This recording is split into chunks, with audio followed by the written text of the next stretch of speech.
Quando a gente vai pra San Diego pela primeira vez, a gente tem a primeira faísca de fazer uma Comic Con aqui no Brasil. A gente tava numa festa, de repente a gente vê o Joe Quesada. Você olha pro outro lado, tá o Neil Gaiman. Você vai numa festa no sábado à noite, tá o Matt Groening. Assim, caramba, são os nossos ídolos, estão aqui no mesmo lugar que a gente. A gente precisa fazer um negócio desse no Brasil. A gente começa em 2013, a CCXP, um evento que o contrato de aluguel era pra, sei lá, 15 mil metros quadrados. 15 dá pra gente pagar, se conseguir vender e tal, a gente vai aumentando. A gente usou 45 mil metros quadrados naquele primeiro ano. Caramba. E a gente conseguiu quase 100 mil pessoas no primeiro ano. Foi o maior evento de estreia indoor no Brasil. Marcelo Forlani, que é idealizador tanto do Omelete quanto da CCXP. O maior evento de cultura pop do Brasil, a CCXP. A CCXP é maior que a Comic Con. As marcas estão investindo mais dinheiro. Disney, Amazon Prime, tem trazido mais atrações pra cá do que da San Diego mesmo. E a CCXP tá bombando cada ano mais foda com o último, né? Um cara que ajudou a deixar essa coisa nerd popular foi um dos fundadores do Omelete, um dos maiores portais de entretenimento do Brasil. O site de notícia pop mais acessado do Brasil. Marcelo Forlani, Omelete! O Omelete começa em 2000, mas era o segundo trabalho da gente. Até 2007, eu falei assim, pô, acho que já dá pra gente ficar mais tempo no Omelete. Sem essa obrigatoriedade de falar, não, a gente tem um BP, disso aqui tem que se pagar em 3 anos. Não existia isso. Aí a gente deu um all-in, uma grana aqui pra segurar 6 meses, 8 meses, lá pra 2010 mais ou menos. Agora vamos fazer o Omelete crescer. A partir desse momento que a gente começa a fazer vídeo, pra gente foi super importante pra chegar no público novo. Era antes até do YouTube chegar aqui. A gente trabalhava ali com player próprio. A gente ganha um público que a gente não tinha. Hoje, eu vou conversar com o molecada, tá? Ele fala assim, não, eu cresci vendo o Omelete, deixa eu fazer uns puta marmanjo já. E daí, de repente, ele falou que ele assiste o Omelete todo dia. Pra mim, o Omelete é o site. O YouTube era um complemento. A partir daquele momento, eu entendi que o Omelete era tudo. Era o que tava no YouTube, era o que tava no Twitter, era o que tava no site. Começou a dar muito mais certo do que o que a gente fazia antes. Fala pessoal, esse episódio é um oferecimento da Remessa Online, a plataforma especializada em transferências internacionais, com as melhores e mais completas soluções em câmbio para pessoas e empresas. Com a Remessa, você pode enviar ou receber dinheiro do exterior, transferir para sua própria conta internacional, receber pagamentos e salários de empresas estrangeiras, e no meu caso, é por onde eu recebo a monetização do AdSense do YouTube, resultado do crescimento da audiência aqui do podcast. Se você também é criador de conteúdo, pode usar a Remessa para receber de várias plataformas, como Twitch, TikTok, Instagram e muito mais. E tem mais, se você vai viajar para o exterior, a conta e o cartão global da Remessa te garantem muito mais economias em compras, saques e pagamentos em mais de 175 países. É só criar sua conta global, pedir o cartão físico ou virtual e viajar tranquilo com 10% mais economia que com seu cartão de crédito. Então, quando o assunto é câmbio, transferências internacionais e conta global de forma simples, segura, rápida e com menor custo, não tem pra ninguém. Escolha a Remessa Online. Quer saber mais? Acesse o site através do QR Code aqui na tela ou pelo link na descrição desse episódio. Bruno, obrigado pela presença e por aceitar o convite. Valeu, obrigado. Eu que agradeço o convite, imagina, pô. Feliz de estar aqui. Vamos conversar. Quero aprender, tô aqui pra aprender. Não, eu que vou aprender. Eu sou um gafanhoto aqui perto de você. A gente ia gravar esse episódio quase um mês atrás, Sim. né? E esse ano, vocês completam 25 anos de Omelete. Sim. Sou fã de muito tempo, né, do trabalho que vocês fazem lá. E a gente tem 25 anos para falar, né, de como vocês foram se transformando ao longo do tempo. Mas eu tava olhando, né, uma retrospectiva desse um mês que a gente deveria ter gravado. Cara, em um mês, vocês receberam os irmãos Russo lá na sede do Omelete. Você foi pra Londres fazer uma missão misteriosa, né? Entre outras coisas que aconteceram, né? Daria pra fazer um episódio só desse último mês, né? Dá. Não, mas isso é muito legal, né? A gente não tem muito uma rotina, né? No Omelete, isso é uma coisa boa. Sempre tem coisa nova acontecendo, o entretenimento não para. Hoje mesmo já estava vendo duas próximas junkets aí. A gente tem agora em maio a Gamescom acontecendo aqui em São Paulo, Gamescom Latam. Final de maio tem CCXP México. Julho tem Anime Friends. No final do ano tem a tal da CCXP aí, que já tá rolando, a gente já tá vendo roteiro, já tá vendo... Abriu vendas, né? Abriu vendas, já tem coisa esgotada. Sim. Enfim, não para, né? É realmente o ano inteiro, 365 dias trabalhando nisso, né? E uma comunidade inteira, e eu tava falando antes da gente começar a gravar, de de fãs que esperam esse momento do fim do ano, né? Mas antes de chegar na CCXP, né, e todo esse ecossistema que vocês construíram, e imagino também você como, de um lado você é um fã creator, de outro lado você é um empresário de um negócio que cresceu pra caramba, né? A gente vai chegar lá. Mas, como a gente tava falando, esse ano vocês completam 25 anos do Omelete. Cara, 25 anos atrás, a gente tá falando de início de internet, antes de rede social, antes de smartphone, né? Quais eram as referências de cultura pop que vocês queriam cobrir quando vocês começaram o portal lá atrás? Na verdade, assim, era, na verdade, quebrar um pouquinho com o que tinha até aquele momento.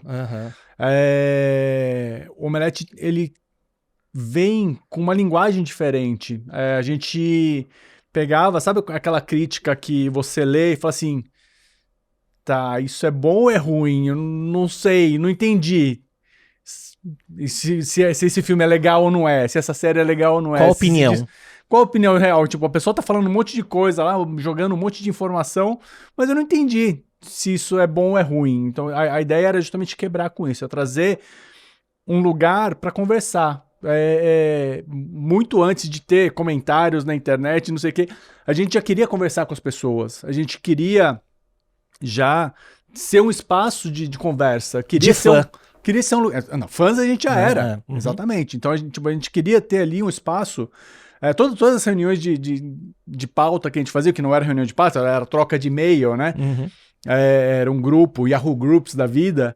A gente estava ali conversando sobre, pô, vai sair tal filme, aqui a gente vai fazer, dá pra fazer isso, dá pra fazer, sei lá, uma lista de melhores criadores, X-Men, por exemplo, que é de 2000, justamente, né? No mesmo ano que começou o Omelete.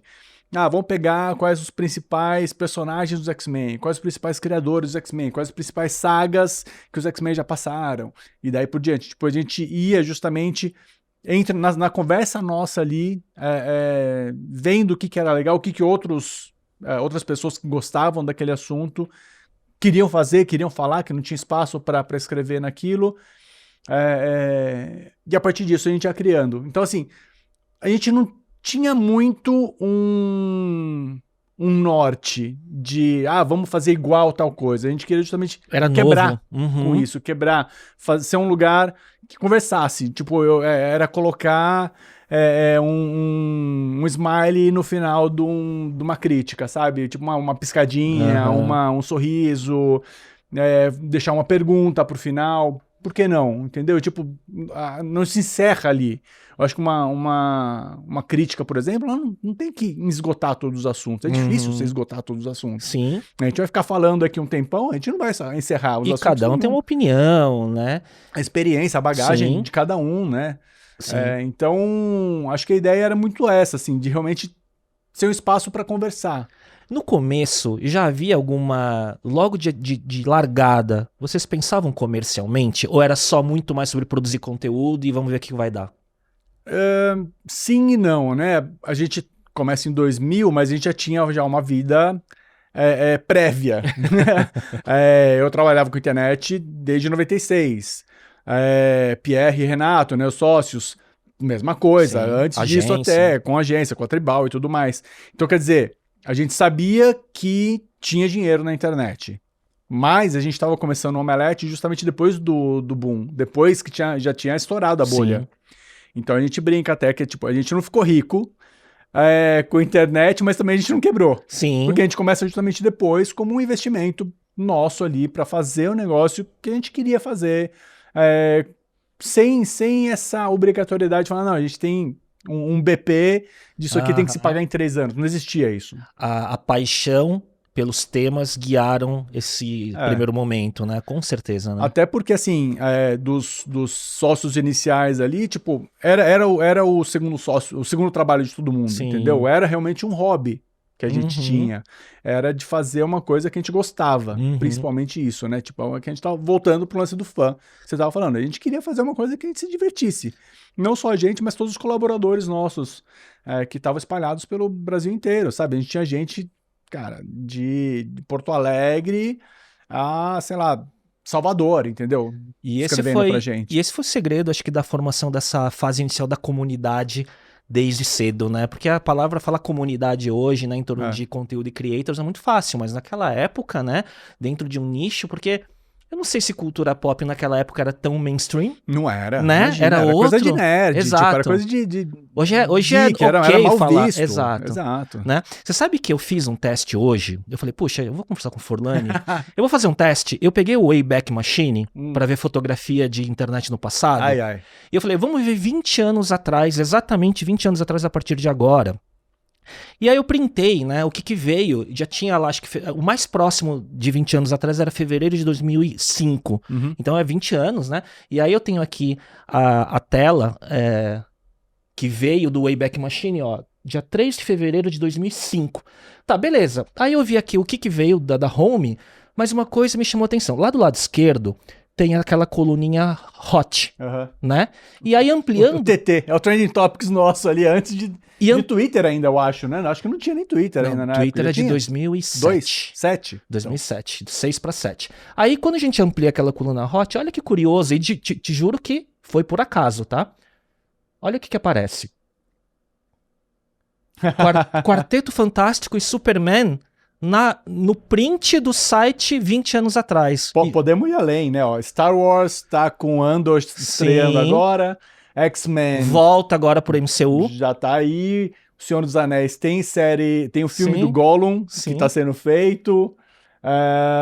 Tinha lá em cima, tinha mais coisa lá, o Batman, acho que também. Batman Begins. É isso. Né? Então você vê como a cultura pop ela é cíclica, né? E a gente faz uma fotografia de 20 anos atrás, a gente tá falando do principal filme da MCU e do reboot da DC, tá aqui, né? Praticamente. Mas ao mesmo tempo é um problema essa falta de criatividade, né? Que a gente vê hoje em dia acontecendo em Hollywood como um todo, né? Tipo, eles estão muito mais apostando no certo, né? Tipo, a gente vê pouca coisa nova aparecendo, pouco filme que você fala assim, nossa, isso aqui... A gente não vê um Matrix novo aparecendo. Exato, 99, né? E eu acho que tem muita pressão do business dos estúdios, né? Sim, pra caramba. A concorrência gigantesca, né? Entre estúdios, streamings dos estúdios e por aí vai. Diminuiu o número de majors, né? Sim. Rolaram as fusões. Exato. Né? Tipo, a Disney comprando um monte de gente. Quando a gente fez aquele licenciamento 2014 do Capitão América 2 trabalhando com vocês, a Marvel ainda não tinha sido adquirida. Né? Então, a gente licenciava falando com Nova York, com a Marvel, né? Com um SLA gigantesco de retorno deles, mas em 10 anos tudo se transformou, né? E só um parênteses daquele print, tinha a coluna que eu mais gostava, que é o Lembra Disso. Lembra disso. Cara, aquilo pra ver Tokusatsu, assim, sabe? De Ultraman, eu adorava aquela coluna. Também. Mas essa nostalgia é uma coisa muito importante, né? E hoje a gente tá vivendo já uma nostalgia dos anos 90.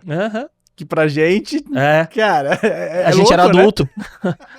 É louco. Eu lembro disso. A gente já tava vivendo os anos 90 intensamente, né? Eu penso nisso muito quando eu vejo música, né? Quando eu era adolescente, o classic rock era Led Zeppelin, coisa de anos 60, né? Que eu não tinha nascido. Agora e aí pega um Blink-182. Já é classic rock pra molecada de hoje, falando, não, mas isso não é classic rock. Né? Isso aqui, pra mim, né? Enfim, é a mesma coisa, né? Com os conteúdos, né? Sim, total. Não, e você pega os filmes, tem muito... Hoje Hollywood tá trabalhando muito nessa lógica que a gente viu acontecer nos quadrinhos, né? Então, por exemplo, pegando ali aquele print, os X-Men, a própria Marvel, né? A Marvel tá passando por um reboot agora, porque justamente eles meio que esgotaram uma história e agora eles estão zerando a numeração dos gibis para começar no 1 de novo para ver se o negócio sobe. A gente já viu isso acontecer nos quadrinhos milhares de vezes, né? As mega sagas que serviam justamente para zerar o universo. Sim. E começar a história de novo e recontar a história do zero. E é que assim, né? Deu tanta sorte a saga do infinito que a expectativa da gente como fã de voltar àquela sensação de fim de ciclo com Infinity War, né? E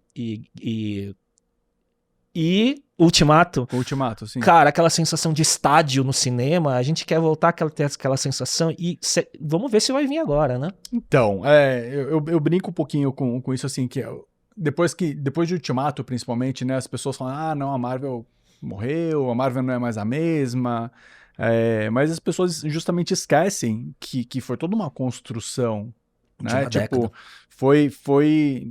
foram quase 10 anos mesmo de construção, desde o primeiro Homem de Ferro, Hulk, o Homem de Ferro 2, aí depois Capitão América, Vingadores.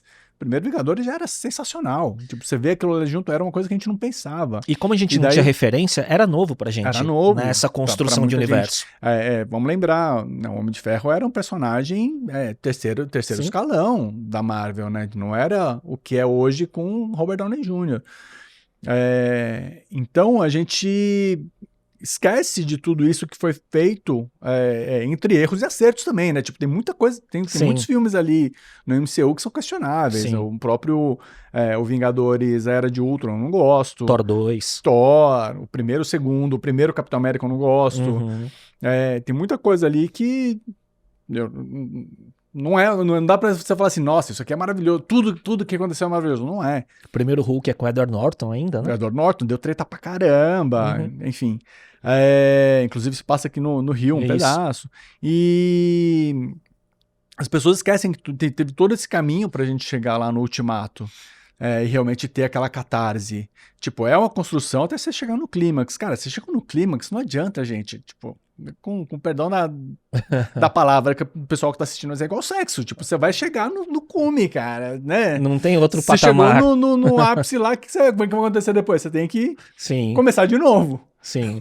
Então as pessoas estão... A gente tava aqui em cima, o pessoal queria que subisse mais. Não é sexo tântrico o negócio. Tipo, a gente tem que abaixar e depois subir de novo. Então... Você tá confiante nessa fase nova, a partir de Quarteto Fantástico? Sempre tô. Eu sempre entro no cinema querendo ver o melhor filme da minha vida. Mesmo o filme que a galera fala que é ruim, eu falo, cara, vamos ver, eu quero ver. Quero ter minha opinião também, eu quero saber realmente... Se é tão ruim igual eu tô falando, se é... Lógico, mais ou menos, né? Tem coisa que eu não vou... Eu já não perco meu tempo também de ir ao cinema, de algumas coisas. Mas eu sempre que eu tenho que ir ao cinema, eu vou querendo ver a melhor coisa. Você recebeu os irmãos Russo, né? Sim. Grandes diretores, né? Que fizeram Capitão América Soldado Invernal. O melhor filme do MCU. Guerra, que a gente que trabalhamos juntos 10 anos atrás nele, numa parceria, Guerra Infinita, Ultimato e por aí vai, né? E agora eles voltam, né? E não foi por isso que eles foram lá dar entrevista necessariamente, porque estavam falando, né, do filme da Netflix. Isso. E só que eles vão dirigir os 2 Vingadores próximos, né? Você fez o retorno do Downey Jr. Você fez alguma pergunta de bastidor pra eles pra tentar tirar alguma coisa? Não, a gente não foi nem em bastidores, a gente conversou no ar mesmo.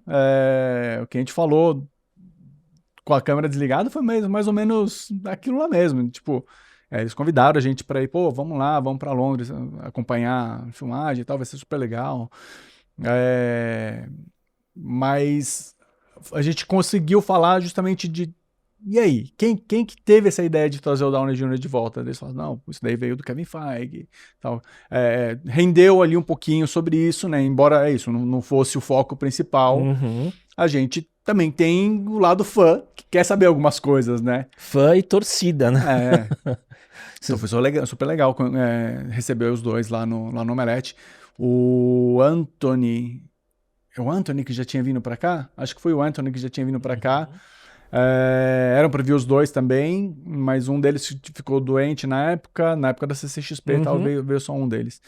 E é legal, tipo, eles gostam disso, né? Tipo, eles estão de volta também porque eles gostaram de tudo que eles fizeram, o carinho que eles receberam dos fãs. E a expectativa gigante, né, da audiência, né? Desde que eles fizeram um anúncio lá em San Diego ano passado... É o grande assunto, né? E você foi pra Londres depois, né? Disso, fui agora, né? Mas não tinha nada a ver com isso. Não, era outra coisa. Não tinha nada a ver com convite pra ver set de filmar? Então tá bom. Eu pensei que tinha alguma coisa... Não, posso falar. Eu fui pra lá pra assistir Mobland, que é a série do Paramount Plus, que tem o Pierce Brosnan, tem o Tom Hardy no papel principal, Pierce Brosnan, Helen Mirren, são os três Sim, principais legal. ali. É uma série nova que vai estrear dia 30 de maio no Paramount Plus aqui no Brasil. Quando você tava lá, teve aquela live da Marvel mostrando as cadeirinhas, né, com todos os atores, né, que vão fazer Doomsday, né? Então eu falei, puxa, tem... Coincidentemente eu tava lá, mas não era isso não. Londres é muito, hoje é muito importante pro cinema, né? Não só como uma cidade que tem muita cultura, não só de cinema, de cineplex, mas muito cinema de rua ainda lá. E o mercado inglês é um dos que mais gera receita também para Hollywood, né? Lógico que eles não têm o número de salas que tem nos Estados Unidos, que é um país muito maior, mas pela grana que movimenta ali é muito forte, mas principalmente porque ali eles têm muito tax incentives, muito incentivo de financeiro, né? Muito incentivo para filmar, para que se filme em Londres. Tributário, né? Tributário, para justamente fazer essa indústria ali rodar. Uhum. Então, cara, se você pega aí nos últimos 10, 15 anos, talvez, dificilmente você vai ver algum filme que não tem uma cena rodando. Pode pegar o Tom Cruise, pode pegar o Chris Hemsworth ali, tipo, cenas deles em Londres você vai achar em quase todos os filmes dele. Por essa questão de business, né? Essa foi uma das coisas que eu perguntei pros russos, justamente. O que a gente precisa fazer aqui no Brasil para atrair vocês, Tom Cruise, que filma também no mundo inteiro, para vir filmar aqui no Brasil. Ele falou, cara, são basicamente duas coisas. Tax incentives, tipo lá em Londres, a África do Sul tá super forte agora. Por que eles vão para a África do Sul? Por que eles vão para a Austrália? Não é perto de casa. Sim. Você fica fora de casa um tempão. Porque aí é isso, você tem uma grana que você recebe de volta, né, que você pode reinvestir no seu próprio filme, que chega a 30% até do que você gasta lá, você consegue pegar de volta. E soundstages, né? Ou seja, sets bons. Infraestrutura. Com infraestrutura. Mercado profissionais a gente tem aqui no Brasil. E o legal é justamente isso, né? Se você tem essa indústria realmente, essa engrenagem trabalhando, você consegue manter essa galera trabalhando aqui. Seja marceneiro, técnico de som, técnico de iluminação, figurinista, tipo um monte de coisa que é local. Então, quer dizer, é um movimento de infraestrutura e de indústria, né? Porque senão a gente vai ficar vivendo de projetos esporádicos que caem por aqui, né? Que é o que o Brasil, infelizmente, é especialista, né? Tipo, a gente Sim. pega, sei lá, o Guga... isso que eu ia falar. O ponto fora da curva, Sim. até a gente chegar No João Fonseca. no João Fonseca agora, tipo, Exato. não tem, né, uma constante. A gente depende do outlier, né, e não, né, de estrutura e de políticas, né? Tanto é que a gente acabou de ganhar agora um primeiro Oscar, né, enquanto, cara, dava pra gente ter uma constância aí, tipo, já tinha outras pessoas se destacando, mas isso, são sempre pessoas que estão ali fazendo um esforço pessoal. Sim, sobre-humano muitas vezes, né? Froilane, como que foi, assim, né? A gente falou dos 25 anos, mas a curva, né, que o Omelete, agora o Omelete Company, né, tomou ao longo dos anos, principalmente de 10, 11 anos para cá, com o início da CCXP, foi enorme, né? Vocês viraram o maior grupo, né, de empresas de cultura pop, né, do Brasil, da América Latina, não sei. E qual foi o seu desafio como fundador para escalar junto com o negócio, cara? Porque tem o lado do Forlani, produtor de conteúdo, né, repertório, mas tem um lado empresário também, né? Como que foi o desafio? Acho que um desafio constante se manter atualizado. Assim, a gente tem um histórico de um crescimento contínuo, né? Que eu falei, a gente começa o Omelete, era o segundo trabalho da gente. Então, tipo, a gente começava, eu lembro de fazer A gente acabava, sei lá, o CSI às 9 da noite, ligava pro Érico e falava, e aí, o que tem hoje? Saiu essa nota, o que a gente fazia? Beleza, a gente ficava até 1, 2 da manhã. Você faz isso, eu ali. faço isso, divide a pauta. Dividia, tipo, eu mais revisava, escrevia algumas coisas, ele ia diagramando, subindo e tal. E então, era uma coisa que a gente fazia e não dava grana pra gente. A gente tinha os outros trabalhos, como eu tava falando aqui. Até que a gente chega, sei lá, em 2007, 2008, e fala assim, pô, acho que já dá pra gente ir largando algumas coisas aqui e ficar mais tempo no Omelete. Aí a gente deu um all-in, vamos apostar, a gente tem uma grana aqui pra segurar 6 meses, 8 meses, vamos começar. Aí tava lá no escritório o Érico, eu, o Hessel, era isso, nós 3. Aí a gente contratou depois uma estagiária, que a Raquel ficou ali com a gente também. Então, quer dizer, a gente começa pequeno, mas assim, no passo que a gente conseguia dar. Sem querer dar o passo maior que a perna. Sem cabeça de startup.com, né? Não tinha espaço para isso. A gente, era um investimento, nesse momento já eram 7 anos de investimento nosso. Né? Então, assim, já tinha passado muita coisa. E daí depois, acho que lá para 2010 mais ou menos, depois que o Pierre e o Renato já tinham vendido a Tribal, assim, Pierre, vamos lá, vamos engordar o porco agora. Então vem para cá, tipo, ele já tinha saído, falou, agora vamos fazer o Omelete crescer. Então ali foi um momento de virada, mesmo nosso como business. Até então, cara, era sustento, tipo, a gente fazia ali... Já era a maior das maiores referências no território, como conteúdo, já. Né? Mas o salto foi como negócio, né? Sim, exatamente, gente. Já tinha esse reconhecimento como criador de conteúdo, como um site já que era chamado para fazer site visit, para fazer as junkets, né? Junkets são aquelas entrevistas que você faz com os atores e tal. Que tem todo um slot para cada veículo, né? E você tá nesse... E assim, e a gente sempre teve muita cara de pau, acho mesmo, de quebrando algumas coisas. Por exemplo, quando a gente foi um dos primeiros sites a ir para fora para fazer esse tipo de coisa. Por convite, mas também porque a gente ia cavando. Porque, por exemplo, eu morei em Londres 2 vezes, né? Uma vez em 2002 e depois em 2015. Quando eu estava em 2002, o Omelete já existia.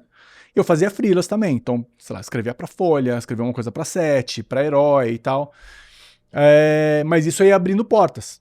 O Omelete ainda não tinha...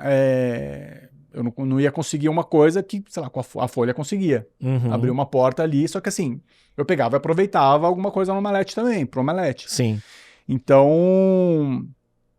isso sempre foi ajudando a gente a chegar onde a gente queria chegar. E então, como eu estava falando, em 2010 a gente já tinha esse reconhecimento todo. E daí a gente começa a crescer na parte de tentar ser uma coisa realmente rentável pra gente. Mais projetos comerciais de conteúdo, branded content, né? YouTube veio dessa época também, o Omelete TV? 2007, 2008, por aí. Vocês foram muito pioneiros também na época, eu lembro. Que era, não vou falar que era amador, mas era outro momento, né? De vídeo, né? Era diferente. E assim, a gente começa de um jeito... na vontade de fazer mesmo. Eu lembro de ver um vídeo do pessoal da Colmeia, que estava fazendo lá, o Cris Dias, né, eu conhecia ele na época e tal. Eu falei, pô, Cris, eu quero fazer também, vamos fazer vídeo. Eu acho que esse é o momento que eu tinha saído de uma TV, tava fazendo roteiro e tal, já sabia editar um pouquinho. Cara, acho que tá na hora de a gente fazer TV. O YouTube tava chegando. Na verdade, assim, era antes até do YouTube chegar aqui. A gente trabalhava ali com player próprio. No site embedado. Era um Vimeo white label, sabe? Alguma coisa do tipo, tinha um monte, assim. Aqueles Blip TV, monte. Isso, era Blip. Né? Que você subia e depois embedava, né? No HTML, né? Então... E, cara, numa qualidade tosca, né? Tipo, não era nem... 720, eu acho, Não, sabe? devia ser 360p, É. menos que DVD, provavelmente. Era tosquíssimo, mas enfim, era o que tinha na época e já era demais. Mas o que era legal é que era uma forma de ver aquelas pessoas que a gente curtia as matérias em texto no site, dando opinião em vídeo, e vocês já eram carismáticos na expressão do vídeo. Na minha opinião. Aí é isso que eu falo. Na minha Agora opinião, Você que tá de fã, falando. é. Mas é isso, foi difícil. O começo é difícil, né? Quando a gente era de texto. Sim. Então, na hora que liga a câmera, tipo, Porque nem pega todo o primeiro Omelete TV, a gente tá duro. Porque tá nem todo duro. mundo transiciona bem do texto pro vídeo, na minha opinião. É difícil. Sabe? E vocês acho que conseguiram muito bem. Você vai perdendo a vergonha de errar. Você vai entendendo que errar é normal, Uhum. né? Então, beleza, você gaguejou, vai embora. Falou um negócio errado, não, putz, não é isso. Volta aqui, vamos fazer de novo. Você vai perdendo, você vai ganhando, né, essa manha. E a gente vê a De fazer molecada vídeo. hoje, né? Nossa, nem... Sim, mas era estranho porque, como eu falei, eu tava vindo de TV. Então a minha linguagem de vídeo era a linguagem de TV, Uhum. que era toda bonitinha, corte certinho, Roteirizado. roteirizado e tal, tipo... e daí eu pegava, olhava, sei lá, um Felipe Neto da vida, eu falava, meu, o que esse cara tá fazendo? Esses cortes secos, tipo, tá na cara que ele pegou e falou um monte de coisa e só foi cortando depois pra fazer sentido, sabe? Sim. Isso não é de verdade. Gerava estranhamento, né? Pra caramba. E- Só que depois eu aprendi que não, era isso que a galera queria. Que era a sentir. nova linguagem. Então pra gente, você tá falando que isso pra você foi legal de ver pessoas que você lia falando, pra gente foi super importante pra chegar num público novo. Uhum. A partir desse momento que a gente começa a fazer vídeo, a gente ganha um público 14 a 20 anos que a gente não tinha. Não é que a gente não tinha, mas a gente tinha muito pouco. Uhum. A gente tinha uma galera da nossa idade, que era ali, naquele momento, 30, 40 anos. Uhum. Sim. Que tava Aí- crescendo junto Tava crescendo desde aquela junto. comunidade inicial, né? Sim, a galera que curtia o Tokusatsu. Sim. Que gostava Sim, do sim. Ultraman, é isso. A partir desse momento, eu lembro num YouPix da vida, sei lá, de 2 anos seguidos que eu fui, a galera que veio falar comigo num ano e no outro. Eram pessoas completamente diferentes. E eu nunca entendi por que a maldita coluna Lembra Desse morreu. Porque eu falei, caramba, era pra mim essa coluna. É. Porque o público foi mudando também. Também, né? também. Mas, então assim, pra mim hoje, olhando pra trás, é super importante a gente ver, fazendo essa terapia aqui, né, de justamente olhar pra trás e ver esses momentos Uhum. de como que a gente conseguiu achar um público novo, assim como hoje, com Instagram, com TikTok, Sim. a gente também foi buscando A cada esses públicos mudança de novos. plataforma, você traz uma geração nova. Porque quando você fala do início do YouTube e vem um público novo de 14, 15 anos, só que isso a gente tá falando de 2010, não estamos falando de Gen Z, estamos falando de Millennial. Que a gente é contemporâneo. Hoje né? a gente, eu pego, eu vou, sei lá, faculdade e conversar com molecada, tá? Eu falo assim, não, eu cresci vendo Omelete, daí você fala assim, uns puta marmanjo já, eu falo assim, Sim. puta, tô velho. Sim, Mas sim, é legal isso, sabe? Quando a gente encontra a galera, seja na CCXP, seja nas faculdades e tal, é prazeroso isso, né? Tipo, você vê que você inspirou um pessoal a fazer, sei lá, jornalismo, fazer cinema, fazer publicidade. Eu sou publicitário, né, na verdade. Não sou jornalista. Mas, assim, esses momentos são importantes. O lance, eu sempre falo desse outro momento que, pra mim, foi super bom de entender, foi quando foi um menino, tinha os seus 14 anos também, que era filho de uma jornalista colega e tal. Falou assim, meu filho queria ir ver o Omelete. Eu falei, tá bom, vem, recebi, mostrei e tal. Aqui é o estúdio, aqui é a redação e tal. E daí, de repente, ele fala assim, não, porque eu vejo o Omelete todo dia. Aí naquele momento foi aquele, sabe aquele tapa de mão aberta, assim, falou assim, ele falou que ele vê o Omelete todo Não dia, lê. ele assiste o Omelete todo dia, não é que ele lê. Uhum. Pra mim, o Omelete era o site. Sim. O YouTube era um complemento. A partir daquele momento eu entendi que o Omelete era tudo. Era um ecossistema. Era o que tava no YouTube, era o que tava no Twitter, era o que Sim. tava no site também. Uhum. Nas redes sociais, né? E quando a gente chega, né, nessa linha do tempo que você fala, puxa, no YouTube foi uma nova geração, e aí rede social, e aí TikTok e tal, e nisso tudo vem essa transformação também do time de creators Sim. que tem uma transição de geração que se soma aos mais experientes, né?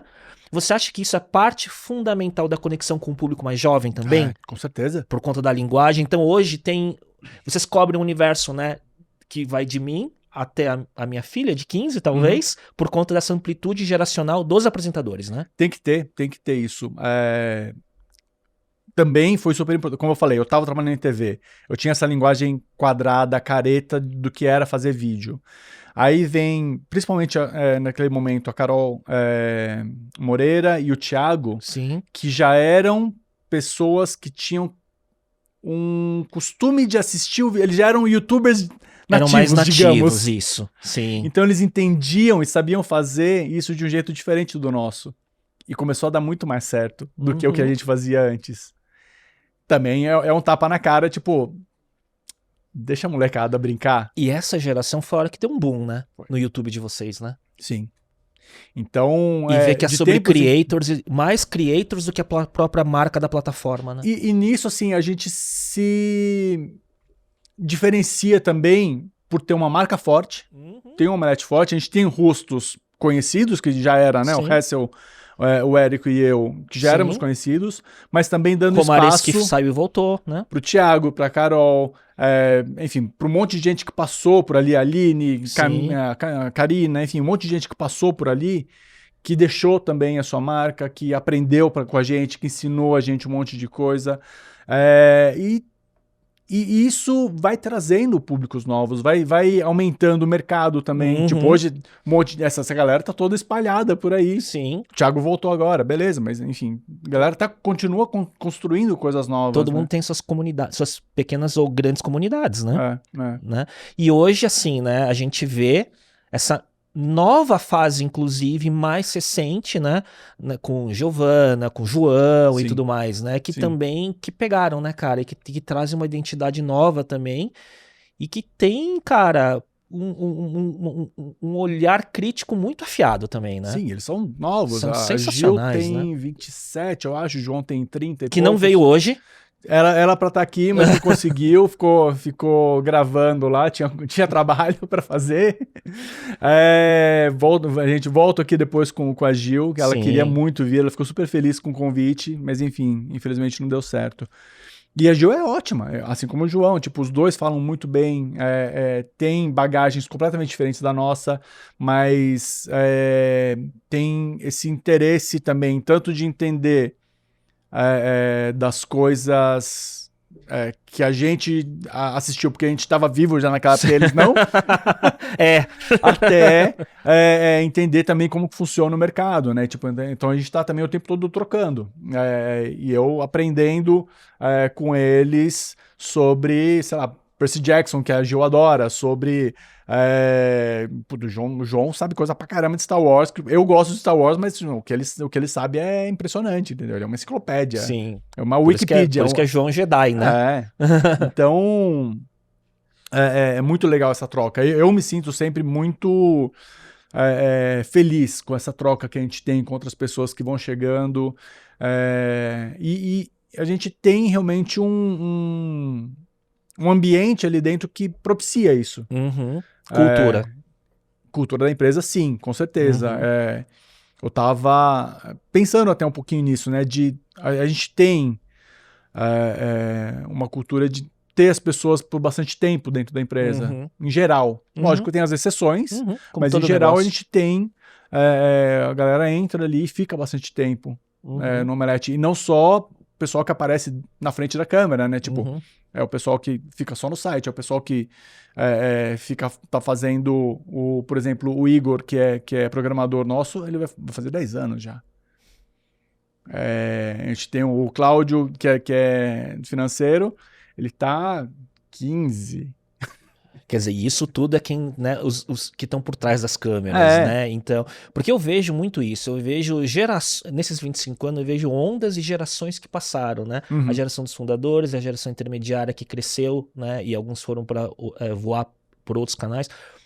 e a nova geração que vocês estão acertando muito agora, eu acho, sabe? Vocês conseguiram essa liga do passado com o presente de uma forma muito interessante atualmente, né? E eu acho assim que nem, né? Eu tava acompanhando o final de Severance, vendo o Hassel com Giovanna nos episódios deles, né? Eu falei, cara, pô, que legal, né? O contraste das opiniões, como se somam, né? Sim. Muito legal, cara. E é legal justamente isso, né? A gente conseguir, em alguns momentos, trazer esse choque de gerações. Em outros momentos, não.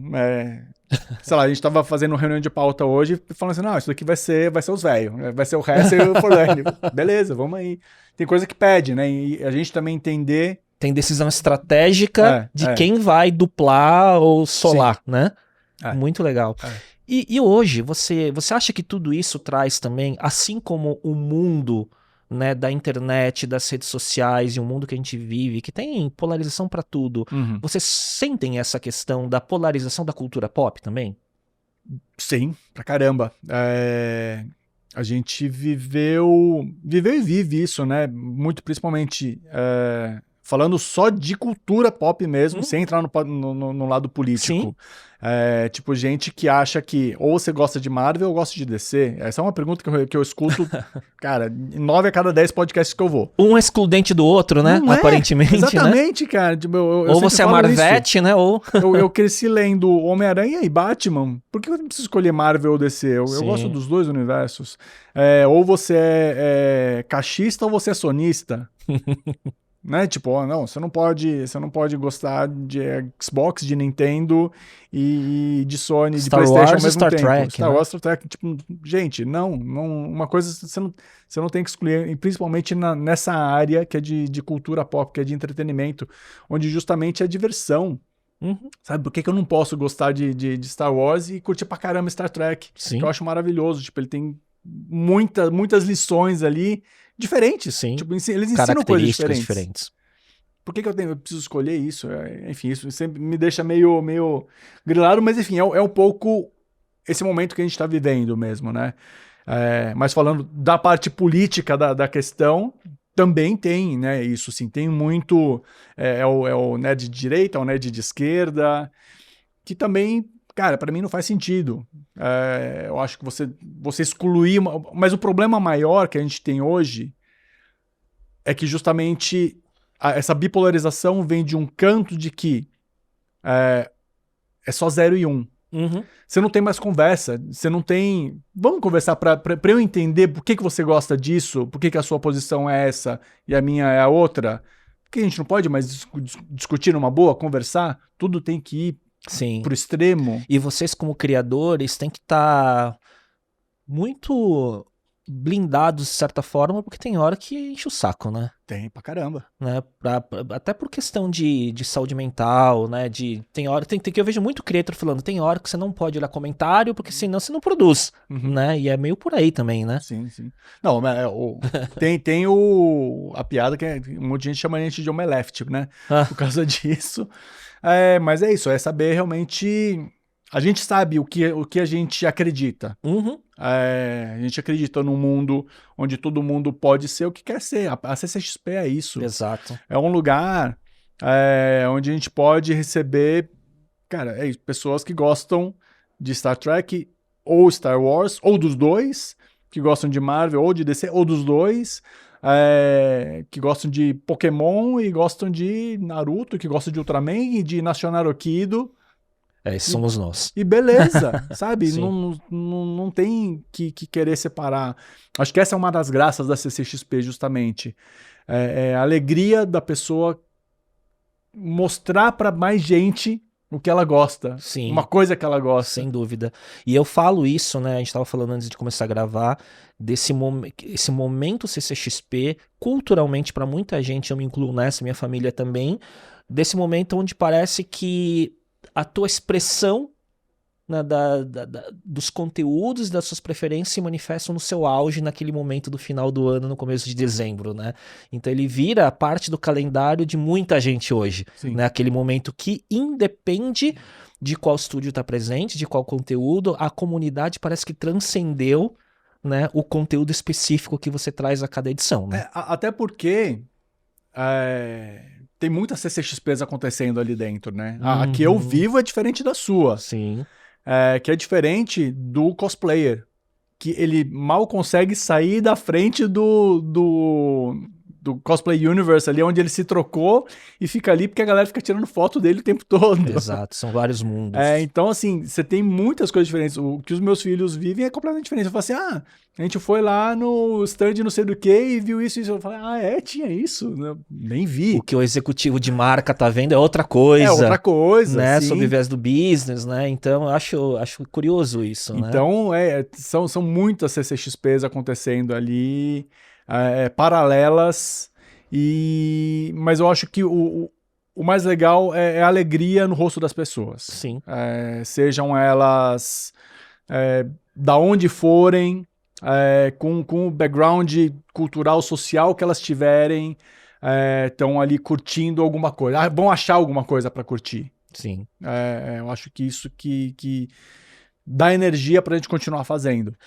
Forlani, quando a gente fala, né, de toda essa linha do tempo, que a gente falou muito sobre esse lado editorial, geracional ao longo desses 25 anos, né? 2014, primeiro ano da CCXP. Esse foi o grande ponto de virada do grupo? Foi, sem dúvida. Sem dúvida nenhuma, sem dúvida, né? Sim. E como que você vê esse arco, né, desses 10, 11 anos agora, cara? Porque é um absurdo que vocês construíram o sucesso de tudo isso, né? O que era aquele começo, né? E quais são os desafios dos tempos atuais? Então, voltando até um pouquinho mais no tempo, quando a gente vai para San Diego pela primeira vez, é onde a gente tem a primeira faísca de fazer uma Comic Con aqui no Brasil. Eric, a gente foi para lá, eu nunca lembro se é 2007 ou 2008, e foram 4 dias maravilhosos. Embora tenha começado com a gente batendo o carro, saindo de Los Angeles, quase não voltando porque o carro ficou batido, não tinha outro carro na locadora e ficou com a luz do porta-malas aceso e não ligava a bateria, e quase a gente perdeu o voo. É um episódio de uma Apesar série de tudo né? isso, foi muito bom. A gente tava lá dentro curtindo, tipo... sou até meio babaca falar isso, mas assim, a gente tava numa festa, de repente a gente vê o Joe Quesada, que inclusive vem pra CCXP desse ano. Você olha pro outro lado, tá o Neil Gaiman. Você vai numa festa no sábado à noite, tá o Matt Groening. Assim, caramba, tipo, são os nossos ídolos, estão aqui no mesmo lugar que a gente, respirando o mesmo ar que a gente. A gente falou assim, a gente precisa fazer um negócio desse no Brasil, a gente precisa compartilhar isso com mais gente, porque é muito caro ir pra San Diego. Sim. Tipo, ir pra San Diego já é caro. Nessa época do ano, durante a San Diego Comic Con, é mais caro ainda.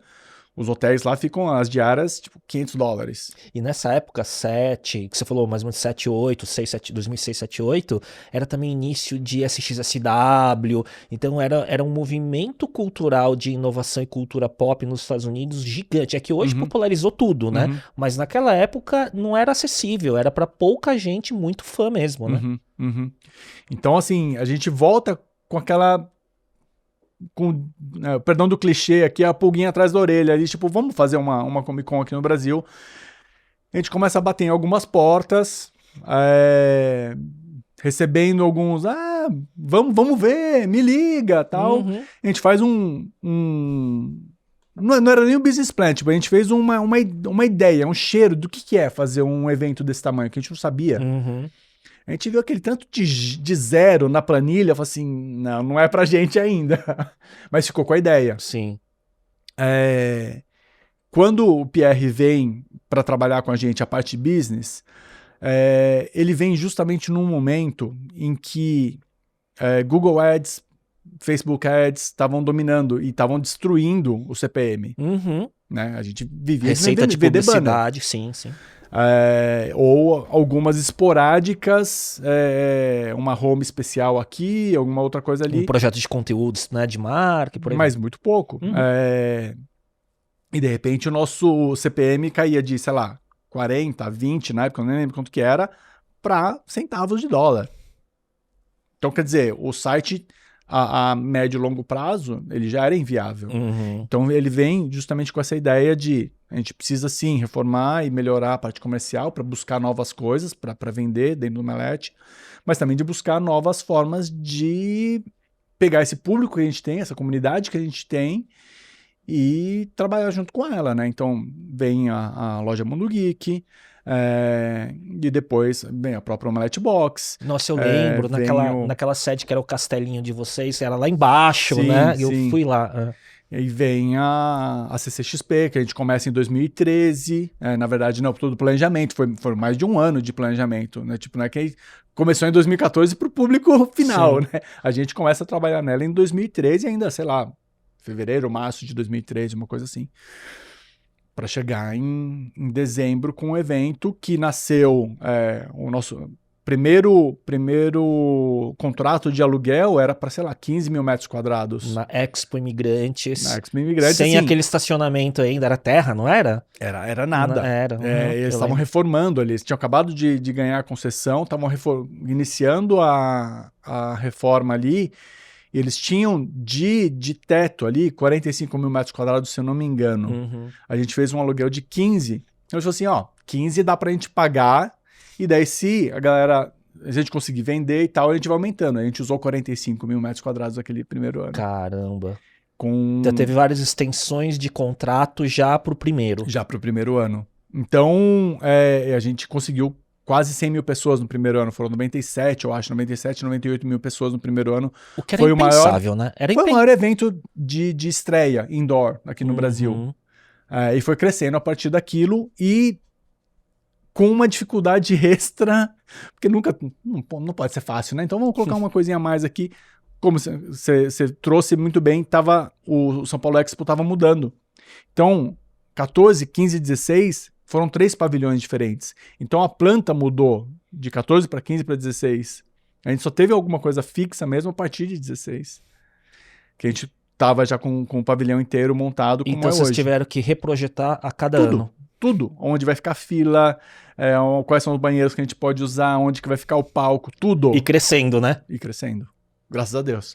Agora, e esse começo, quando você fala quase 100 mil pessoas no primeiro evento, o pavilhão passou de 15 para 45 mil metros quadrados, demanda reprimida gigantesca, né? Sim, sim. A gente estava no lugar certo na hora certa.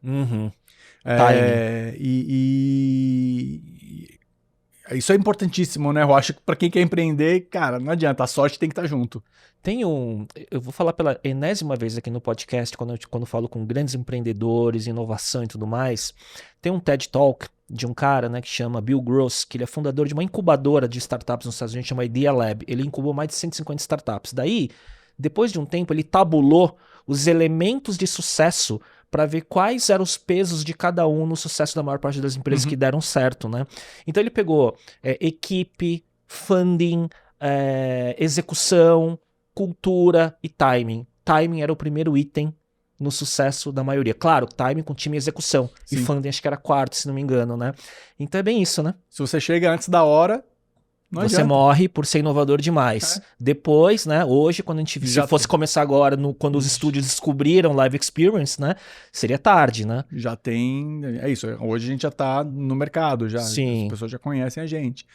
Mas foi super importante, assim, a gente usou a expertise que a gente já tinha de ir para um monte de Comic Con lá fora.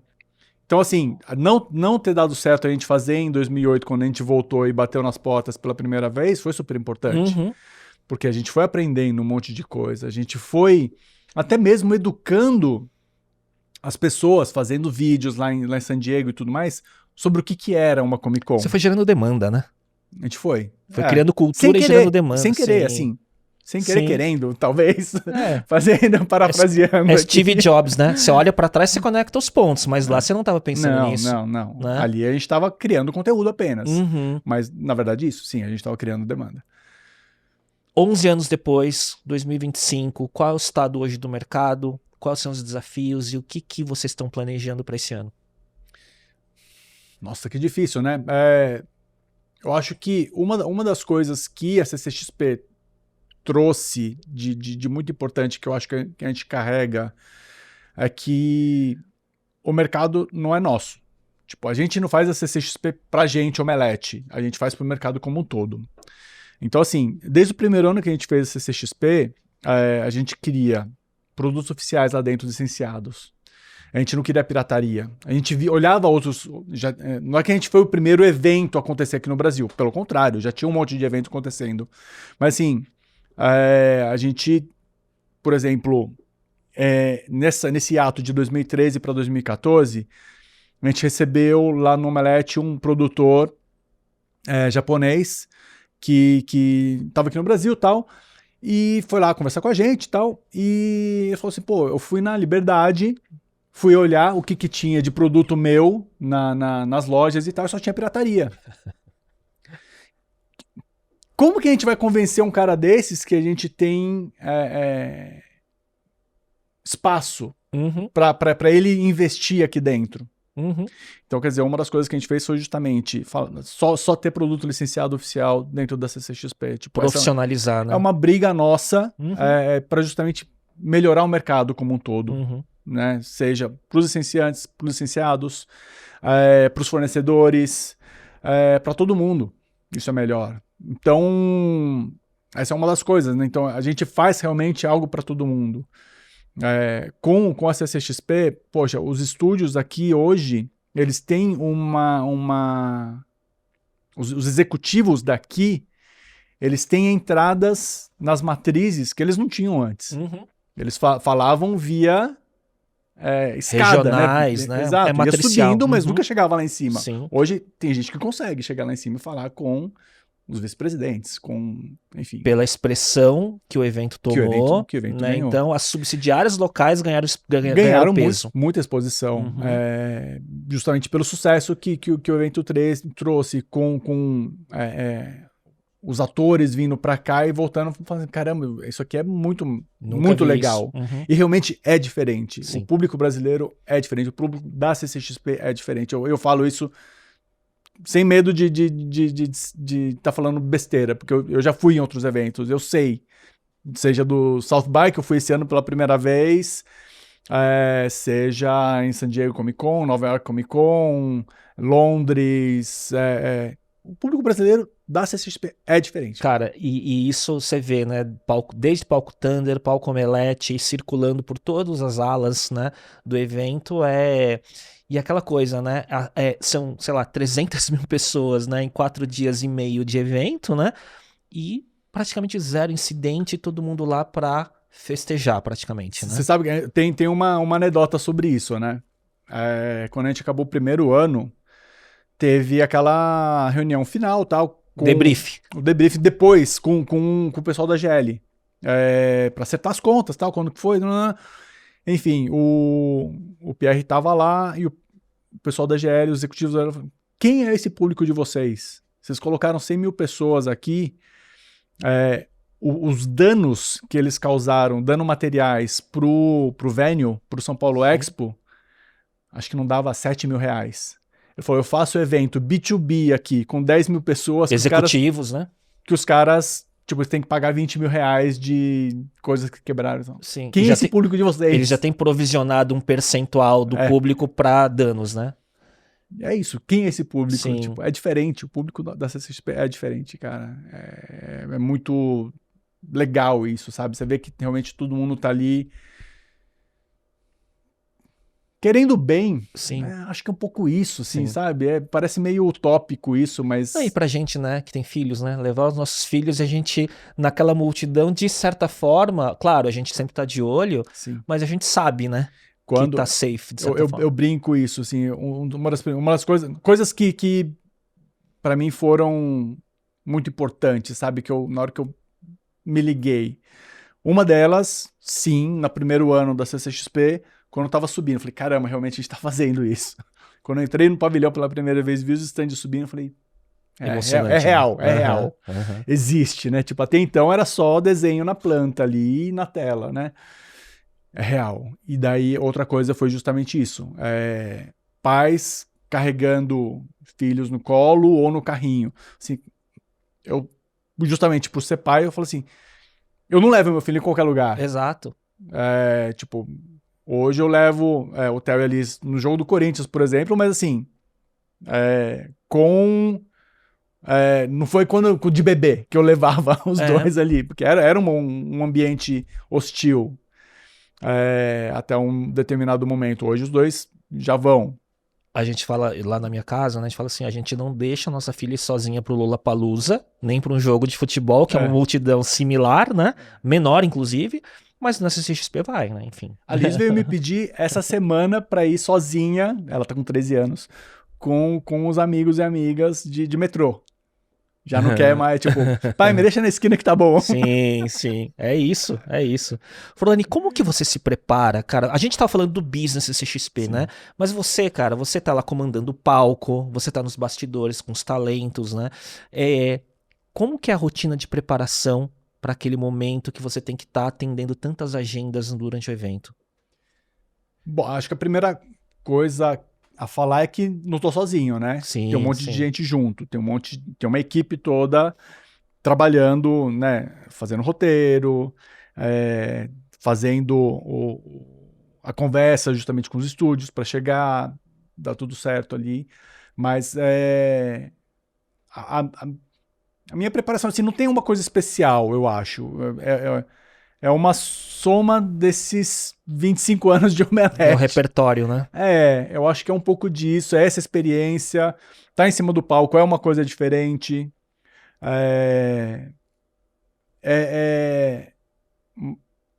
Também eu tive momentos ali de entender algumas coisas, de um certo poder que a gente tem quando a gente tá em cima do palco, que é muito... bom você saber que você tem isso nas mãos, mas com grandes poderes vem grandes responsabilidades. Como que você vai usar isso? Então, por exemplo, já teve casos de que eu olhei para o palco, para o público, falei, gente, tá perigoso isso aqui. Vamos todo mundo, sei lá, sentar? Vamos todo mundo dar um passo para trás? Sabe? Porque você sentiu. Você sente que, tipo, tá todo mundo... A gente tá lidando ali com fã, com pessoas que, de repente, cara, podem fazer uma bobeira ali sem querer. Sim. Então você tem que entender um pouquinho o que tá acontecendo e acalmar. Às vezes você tem que acalmar a galera. Tipo, justamente todo mundo quer o contrário, né? Você quer ver o barulho, você quer ver, você quer que os fãs estejam gritando, chorando, não sei o quê. É bonito quando você vê essa explosão toda acontecendo lá na CCXP. Mas às vezes também é o momento de falar assim, gente, calma lá. Vamos acalmar um pouquinho. Eu já vi um momento desse no Palco Thunder, entre um painel e outro, você controlando a audiência sobre isso. Isso é uma coisa que não tem como aprender. Não tem como te ensinar. Você vai vivenciar isso e entender, sabe? E é legal, mas, de novo, aí volta pro público da CCXP que entende isso. Que eles sabem que a segurança de todo mundo, e quando eu digo todo mundo, quem tá em cima do palco, quem tá embaixo do palco, tem que estar em primeiro lugar. Se não tiver seguro, o negócio não vai acontecer. Exato. Porque, sei lá, de repente o artista vai se sentir inseguro mesmo, e vai falar assim, não vou. Pode pegar, olhar ali e falar assim, não tá rolando, vou embora. Pode acontecer, graças a Deus nunca aconteceu. 11 anos, mas centenas de milhares de pessoas, né? E um talento, um artista endossando pro outro, pro próximo vir. Sim. Né? Que às vezes o Brasil não é muito bem visto lá fora, mas nesse caso vocês conseguiram criar uma bolha segura, né? Falando, que existem momentos, assim, que te marcaram muito nesses 11 anos, assim, e quais foram, assim, seja moderando painéis, ou seja, de se surpreendendo com a natureza humana, né, de algum artista nos bastidores que te surpreendeu por algum motivo? Tua memória gravou algumas coisas mais expressivas nesse tempo? Memória não é a minha parte mais forte, mas vamos tentar trazer algumas coisas, assim. Isso de você entender o poder que você tem sobre as pessoas ali, isso é uma das coisas. Que extrapola um pouquinho dessa ideia, né, que você perguntou de talents, né, exclusivo de atores e tudo mais, mas tem um pouco a ver. Por exemplo, a gente teve um incidente em 2019 da barreira do palco Omelete que caiu. Uhum. Naquele momento tava o Ryan Reynolds ali. Eu não gosto muito de trazer essa história de novo, porque, enfim, foi um momento bem complicado. Mas era um sábado, eu acho. Se eu não me engano, era um sábado. O Ryan Reynolds estava ali e a galera tava todo mundo querendo chegar perto dele e acabou caindo a barreira de proteção que tinha entre o palco, entre o público e a passarela de acesso ali. Inclusive foi pro Jimmy Fallon esse trecho aí. Eita. Mas enfim. Uhum. Naquele momento, coincidentemente, eu tava no palco Omelete. Eu não necessariamente ficava ali o tempo todo, mas coincidiu de eu estar ali naquele momento. E eu falei, cara, acabou, né? Ferrou, tipo, hoje já era. Sei lá se hoje daqui pra frente também. Vem tudo isso na cabeça. E daí foi um desses momentos, galera, vamos dar um passo pra trás, vamos arrumar. Mas isso veio porque no rádio alguém falou, que o próximo que ia subir, porque o Ryan Reynolds acabou subindo e tal, eu ajudei a resgatar a galera que tava lá, ninguém se machucou gravemente, uns arranhões e tal. O próprio Ryan Reynolds machucou a pele dele, teve uns arranhões também, conversei com ele depois. Foi mais um susto. Uhum. Mas no rádio alguém falou, não, o Kevin Feige, era o primeiro ano que ele tava aqui. O Kevin Feige falou que vem. Kevin Feige vem? Bom, Logo então na vamos. sequência. Logo na sequência. Eu falei, galera, então vocês querem ver o Kevin Feige aqui, não querem? Eu também quero. Então vamos lá. A gente vai precisar trabalhar. A gente vai precisar arrumar isso aqui. Então todo mundo um passo pra trás. Todo mundo deu um passo pra trás. Subiu de novo. novo. Arrumou a barreira lá de novo, não sei o que, colocou a proteção e rolou. Subiu o Kevin Feige, depois subiu a galera, todo o elenco de Star Wars, deu tudo certo. Que veio a Daisy Ridley aquele ano? Foi, eu veio lembro. JJ, Daisy Sim. Ridley, veio o elenco inteiro de Star Wars estava aqui, menos o Kylo Ren. Mas enfim, Gestão de crise muito rápida. foi. Mas assim, é isso, nada te prepara para isso. Uhum. Foi no estalo ali mesmo, né, daquele momento. Agora falando de, sei lá, pessoas específicas, o próprio Kevin Feige foi super gentil de entrar, de conversar e tal. Voltou, né, depois.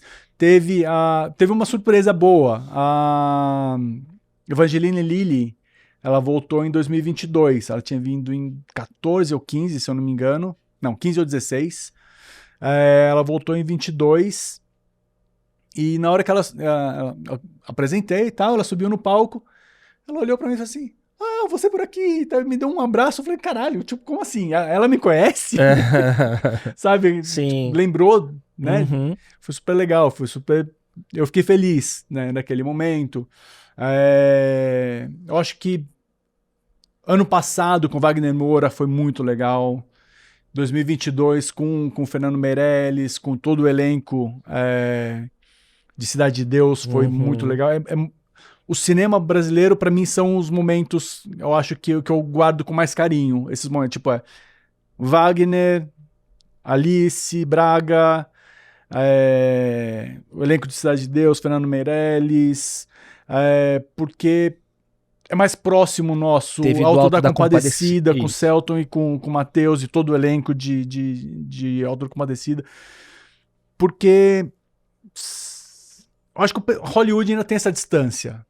Assim, mesmo o tratamento é muito mais... Oi, vamos lá, fizeram o show, foram embora. Com os brasileiros, não, a gente consegue trocar ideia depois, antes, conversar mais, continuar trocando ideia depois. E essa e acho que tem essa intencionalidade dessa curadoria, né, de vocês trazerem, né, esse lado Hollywood, mas valorizar muito o elenco brasileiro, né, das produções, né? A gente precisa disso. Sim. Não adianta a gente ficar só E batendo o público palma. abraça, né? E o público abraça, né? Não adianta a gente ficar só batendo palma pra gringo, cara. A gente precisa enaltecer o que a gente tá fazendo aqui dentro. E tem muito talento aqui dentro. E se a gente não aplaudir essa galera... A gente fala, né, a gente quer ver a indústria crescendo, né, para não depender de um sucesso, né, como ainda estou aqui e tal, mas vocês também são parte dessa construção, né, dando espaço, colocando holofote, então tem muita responsabilidade nisso, né, num evento como a CCXP, né? Sim, sim. E é pra... Não só... Ontem, coincidentemente, teve um evento muito legal do Instituto Alana. Eles lançaram o vídeo do Castanhari, não sei se chegou a ver, 500... Brasil antes de 1500. Eu vi um post seu com ele. Então, uma das coisas que o Castanhari falou lá que foi muito legal, assim, a gente não tem... acho que não foi o Castanhari, foi uma professora que falou, foi depois do Castanhari. O Castanhari falou uma coisa parecida, mas vou puxar para uma outra pessoa que falou uma coisa legal. Pô, a gente olha muito para as culturas astecas, maias, incas, e você vê que os povos mexicanos da América Central, peruanos, tal, eles são muito orgulhosos de quem eles são como um povo desde lá de trás. Aqui no Brasil, os indígenas, os povos originários, eles foram por muito tempo deixados de lado. A história deles foi muito apagada. Então é um pouco uma mistura. Estou fazendo um paralelo bem distante, mas que tem a ver. Assim, a gente precisa aplaudir mais o que é nosso. Gostar mais, ter mais orgulho do que a gente é. E acho que a cultura como um todo do brasileiro Brasil, não tem essa identidade de valorizar o que é local, né? É muito difícil isso. Então é muito raro. cara, a gente precisa mudar. Sim. E a gente precisa entender que o Brasil é essa miscigenação toda. A gente... É isso, não tem como, tipo...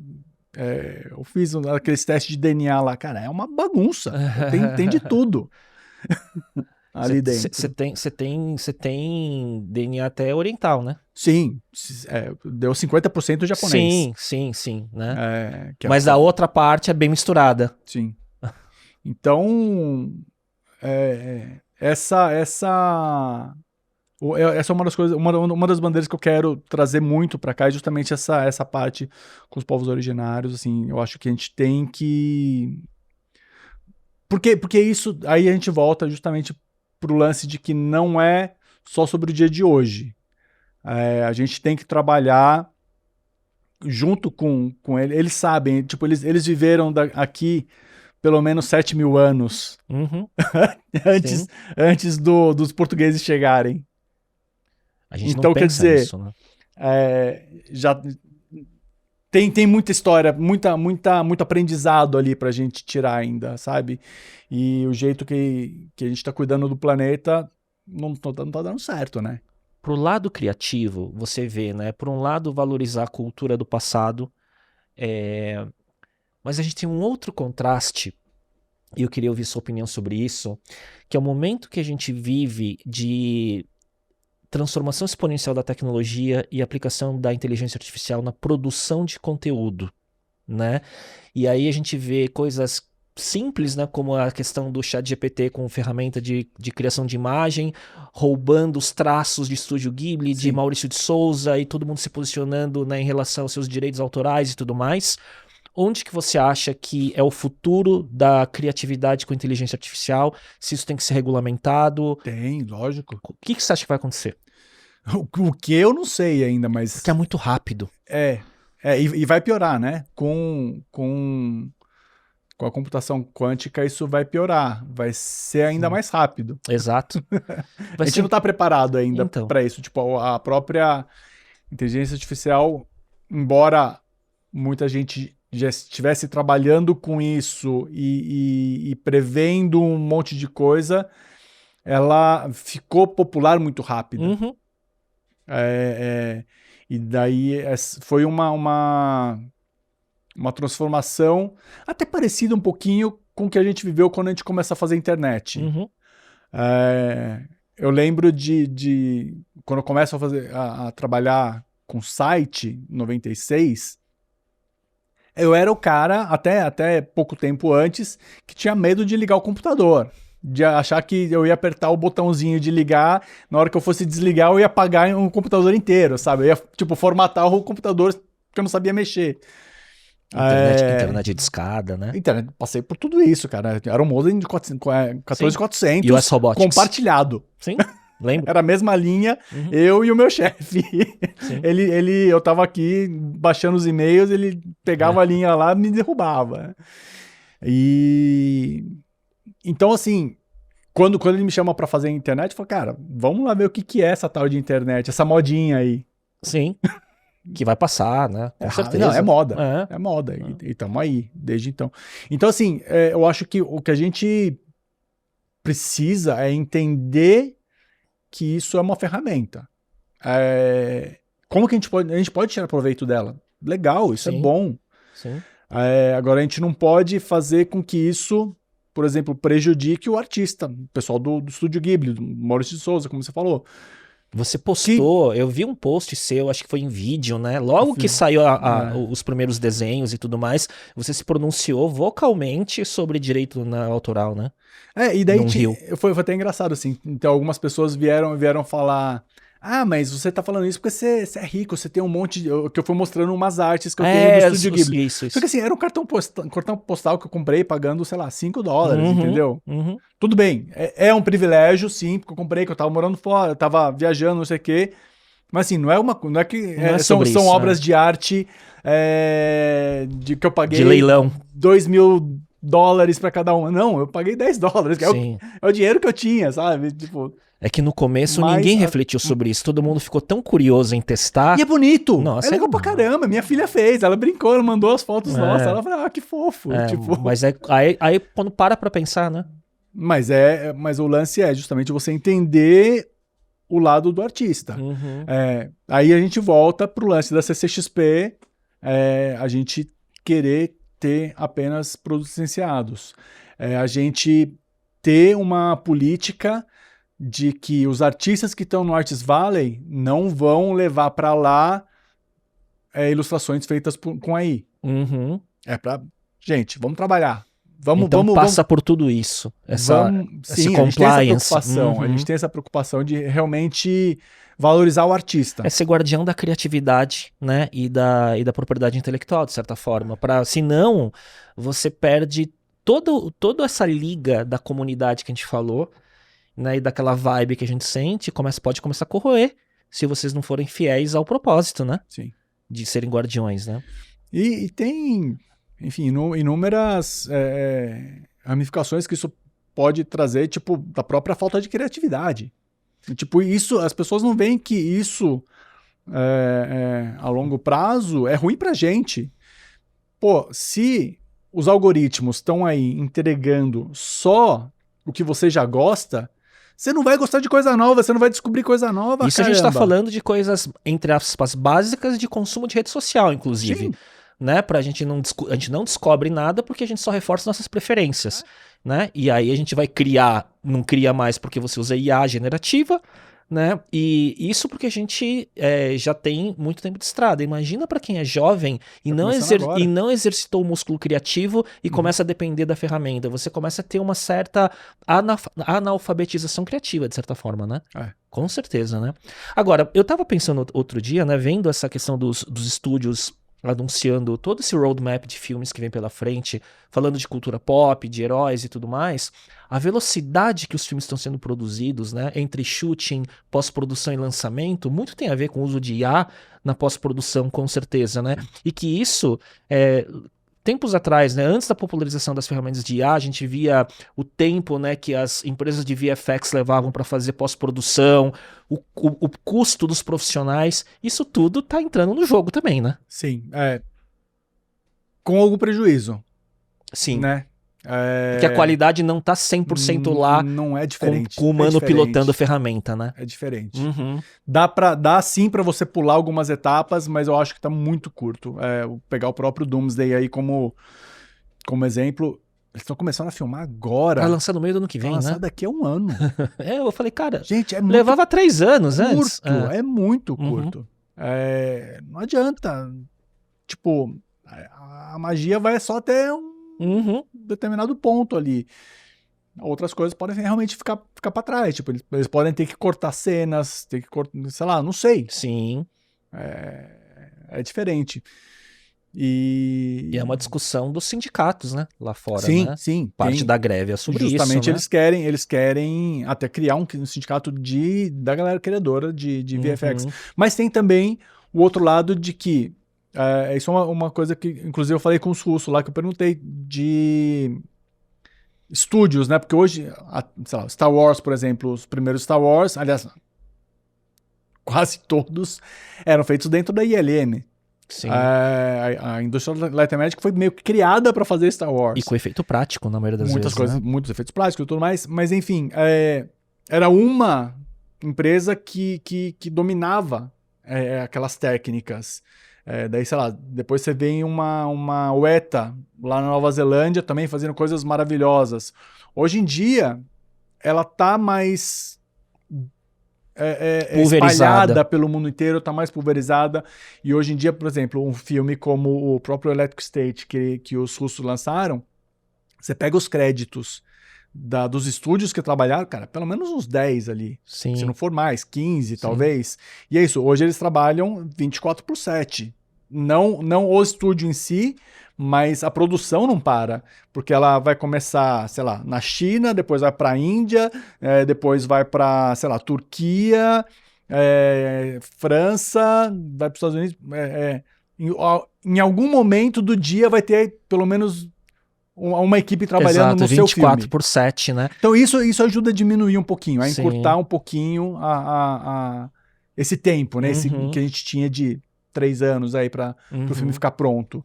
Mas mesmo assim, tem que tomar cuidado para que isso não fique...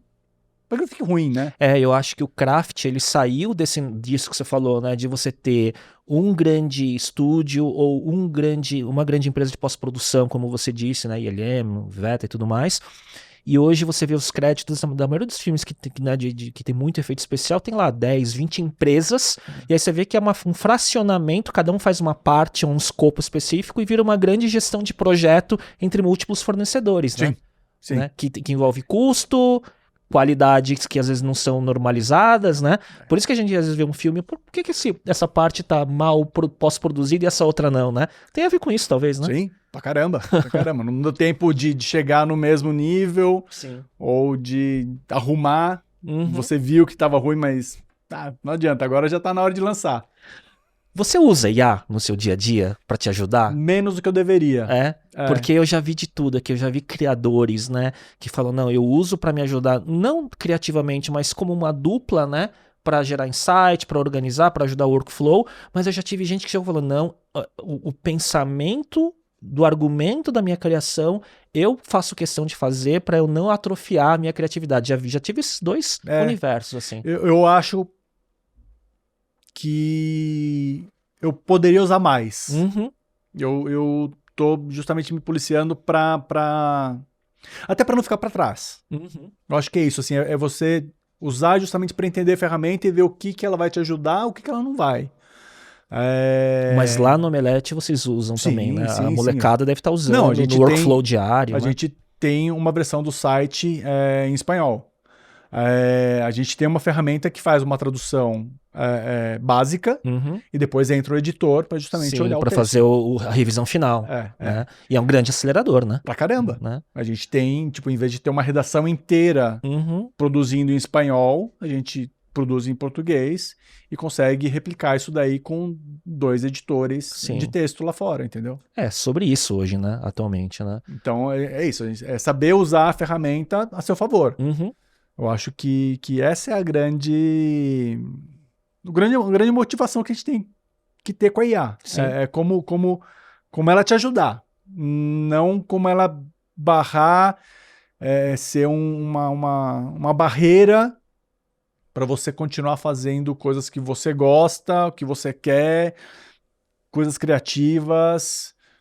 Eu acho que é isso, mas não é fácil. Sim. Principalmente para, como você falou, para a próxima geração, assim, que Já vai nascer com isso. Eu vejo isso com os meus filhos, né? Esse ano eu fiquei feliz com a proibição de celular. Sim, pra caramba. Isso é um grande protetor Pra caramba. pro aprendizado e pra concentração e pro foco profundo deles, né? Pra caramba. Essa foi uma das coisas mais importantes que a gente teve aqui na educação em muito tempo. Sim. Essa proibição é muito, muito positiva, cara. A gente E eles briga em acostumaram. casa. A gente briga em casa, né? Sim. Justamente. Larga esse celular. Tipo, vamos conversar. Mesa de jantar, celular fora da mesa. Lá em casa É. tem umas políticas dessas assim também, mas eles E se às vezes adaptaram. a gente não tá cumprindo, né? Tipo, o exemplo é nosso, né? Você tá lá, chega o WhatsApp de business, de negócio, né? Não, mas eu tô trabalhando. Tá bom. Você Aham. pode, né? Exato. Então é isso, a gente tem que se policiar também. Mas tipo, meu filho tava conversando com um amigo dele outro dia, falou assim, não, minha mãe olhou aqui o texto, falou que não, tá dando na cara que é ChatGPT que fez. Falou, pô, Vai estar nessa. Então é isso, a gente tem que mostrar também, né? Porque, lógico, o ChatGPT, o Gemini, enfim, qual seja a plataforma hoje, eles conseguem ter uma redação muito boa. Sim. Então, isso é bom, mas é ruim, porque assim, você não tá ensinando mais a falar. Você não tá ensinando a escrever.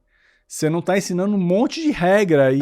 Tem neurocientista falando que a nossa questão de formação de sinapses, né, neurológicas depende muito do exercício da linguística e da comunicação, então de você escrever, de você pensar, de você estruturar.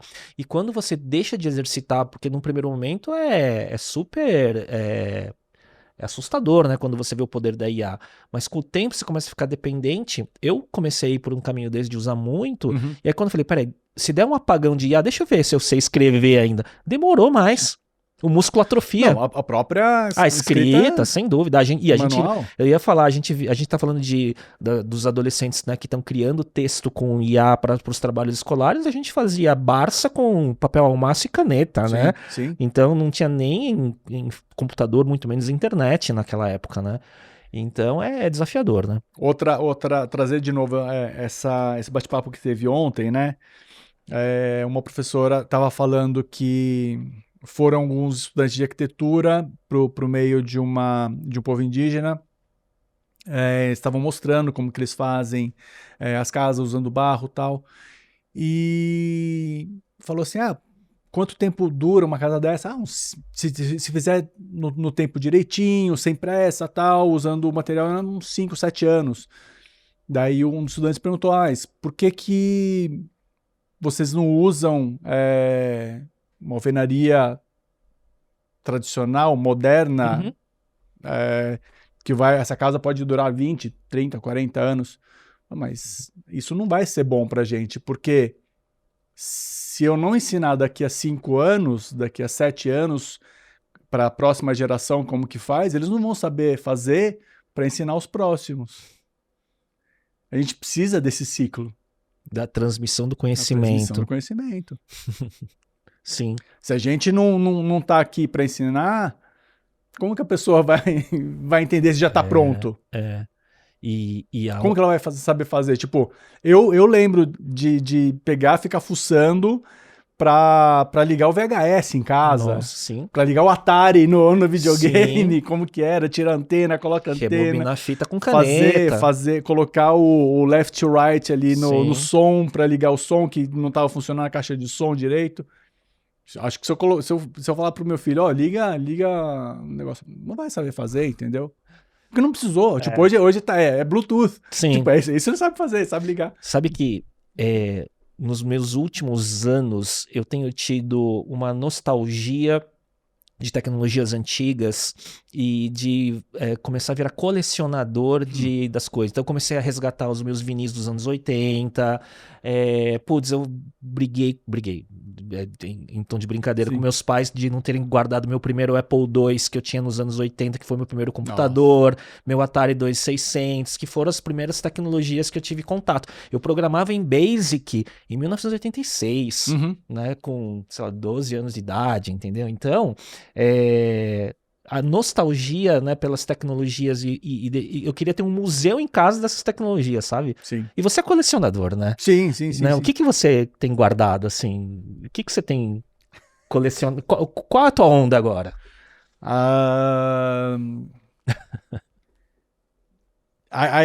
Tem uma briguinha em casa também, tipo, eu tô consumindo, eu não sei se eu... Aí tem uma briga, né? Tipo, colecionador de tênis. Tipo, eu gosto de tênis. Hoje eu tô um pouquinho entrando nisso, mas assim, lógico que vinil eu tenho alguns, menos, tipo, já tinha muito mais coisa. CD eu tenho mais de 2.000 guardados ainda. O duro é espaço, né? Tenho DVD, tenho Blu-ray. Fui agora no South by, eu fui na Criterion Closet. Fiquei 7 horas pra entrar na Criterion Closet e comprar as coisas deles. Quadrinhos. Quadrinhos, sim.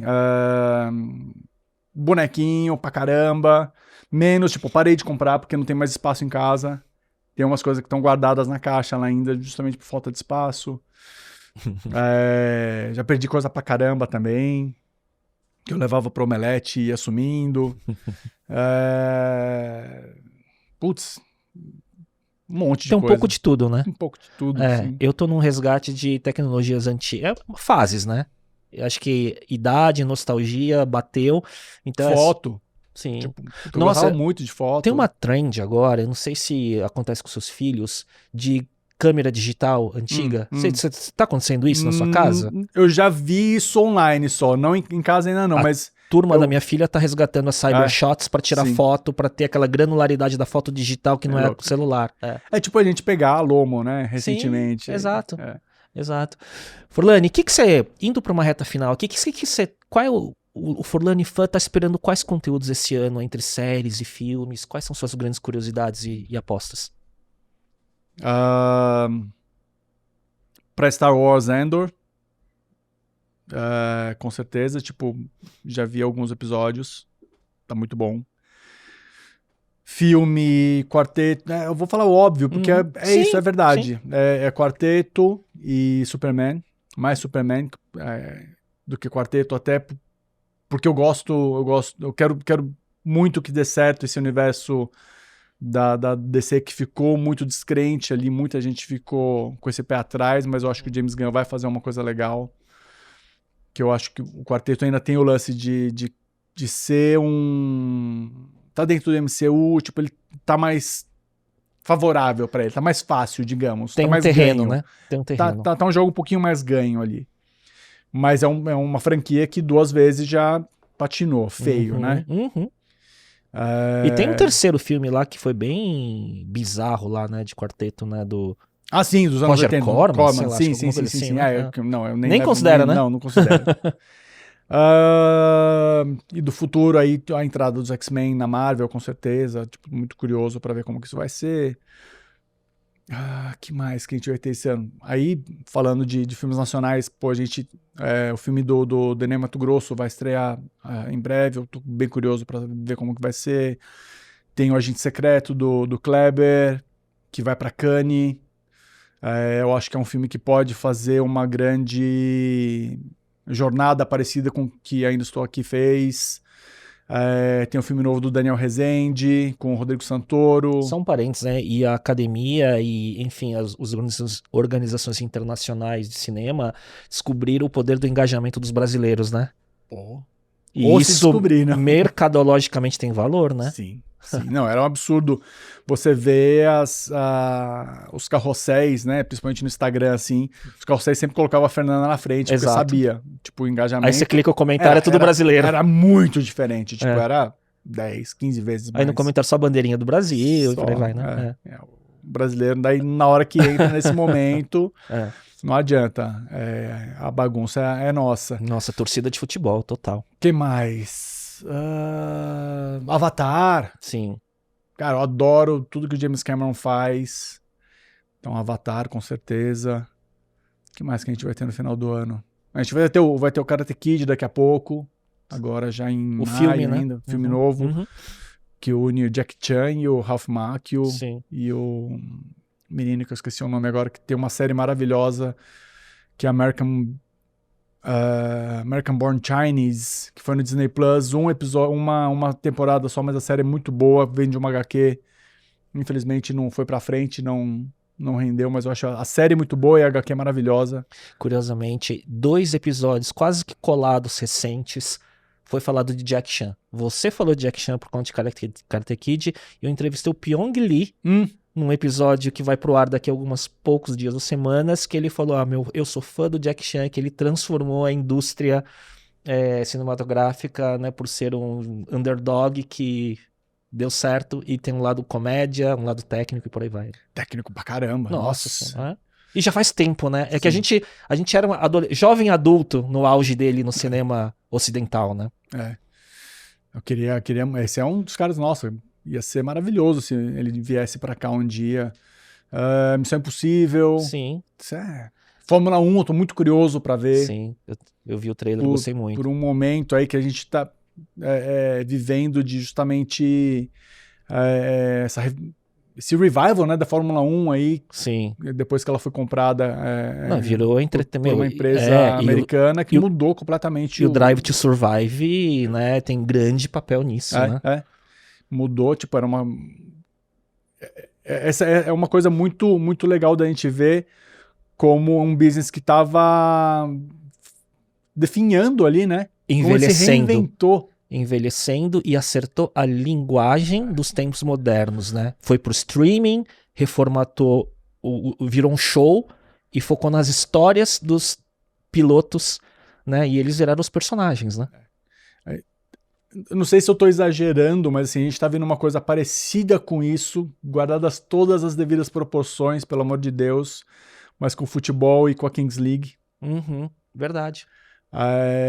Né, quando a gente olha de um lado a CBF, que teve essa matéria da Piauí recente aí, mostrando todos os problemas, todos os podres que tem ali, que, cara, a gente não consegue ver como que a gente pode ver isso melhorar.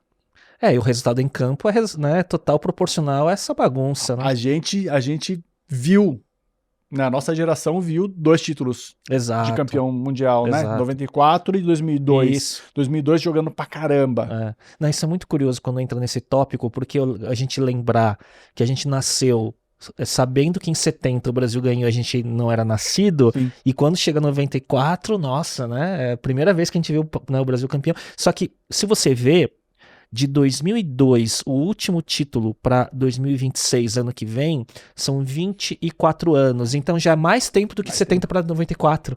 Então a gente tá há mais tempo na fila do que nunca. E vai aumentar.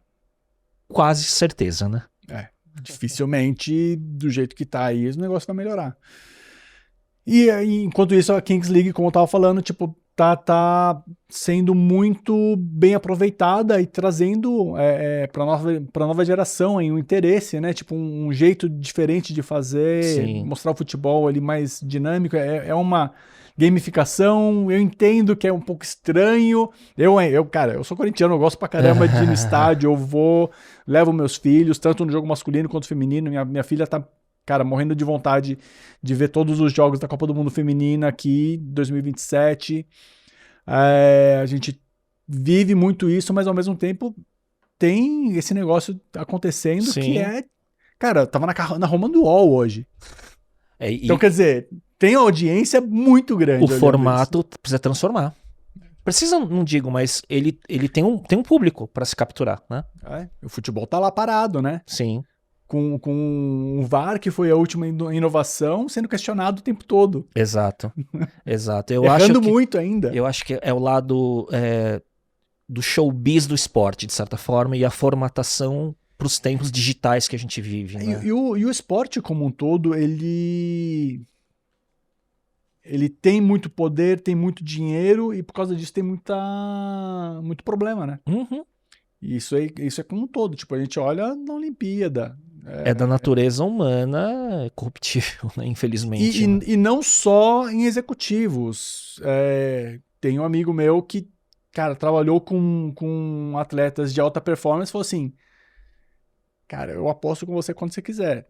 Não tem atleta limpo de alto rendimento. Ah, não. Isso eu trago parte de pauta quando eu falo, né, de alta performance. Já entrevistei atletas e tudo mais. E é sobre isso, né? Não existe alta performance saudável, né? Então, não confundir, né? O esporte com saúde nem sempre anda junto, né? E aí a questão do aditivo, né? Esteroides, anabolizantes e por aí vai, né? E concordo plenamente com isso. Mas eu acho que a gente vive tempos desafiadores do ponto de vista das organizações humanas, né? Em todas as esferas, né? Quando a gente fala, né? Porque a gente não tá sempre buscando uma coisa que talvez a gente não precise, né? Sim. Não sabe, eu gosto de correr, mas eu corro pra mim. Eu faço uma arte marcial, eu faço kendo, né? Eu ia te perguntar isso, né? Quais são seus hobbies que você faz pra recarregar as baterias? Cara, o kendo pra mim é uma coisa muito importante na minha vida. Eu comecei com 7 anos. Parei uma época, depois da faculdade, foi um foco meu, foi uma coisa que eu parei um tempo pra dedicar a trabalho, família, tudo. E daí meu filho quis voltar, quis fazer kendo, porque um amigo dele estava fazendo. Eu falei, tá bom, fui lá levar, já tô aqui, né? Trouxe ele aqui, vou treinar também. E voltei a treinar depois de 20 e poucos anos. Caramba. E, cara, pra mim, teve um dia que eu tava muito mal. Eu tava, não sei, estressado, enfim, não lembro o que tinha acontecido, mas não tava bem. Fui lá, treinei, cara, eu voltei outra pessoa pra casa. É um pouco de você descarregar a energia. O sensei nosso lá, ele fala muito de Kendo é sobre renovar a energia.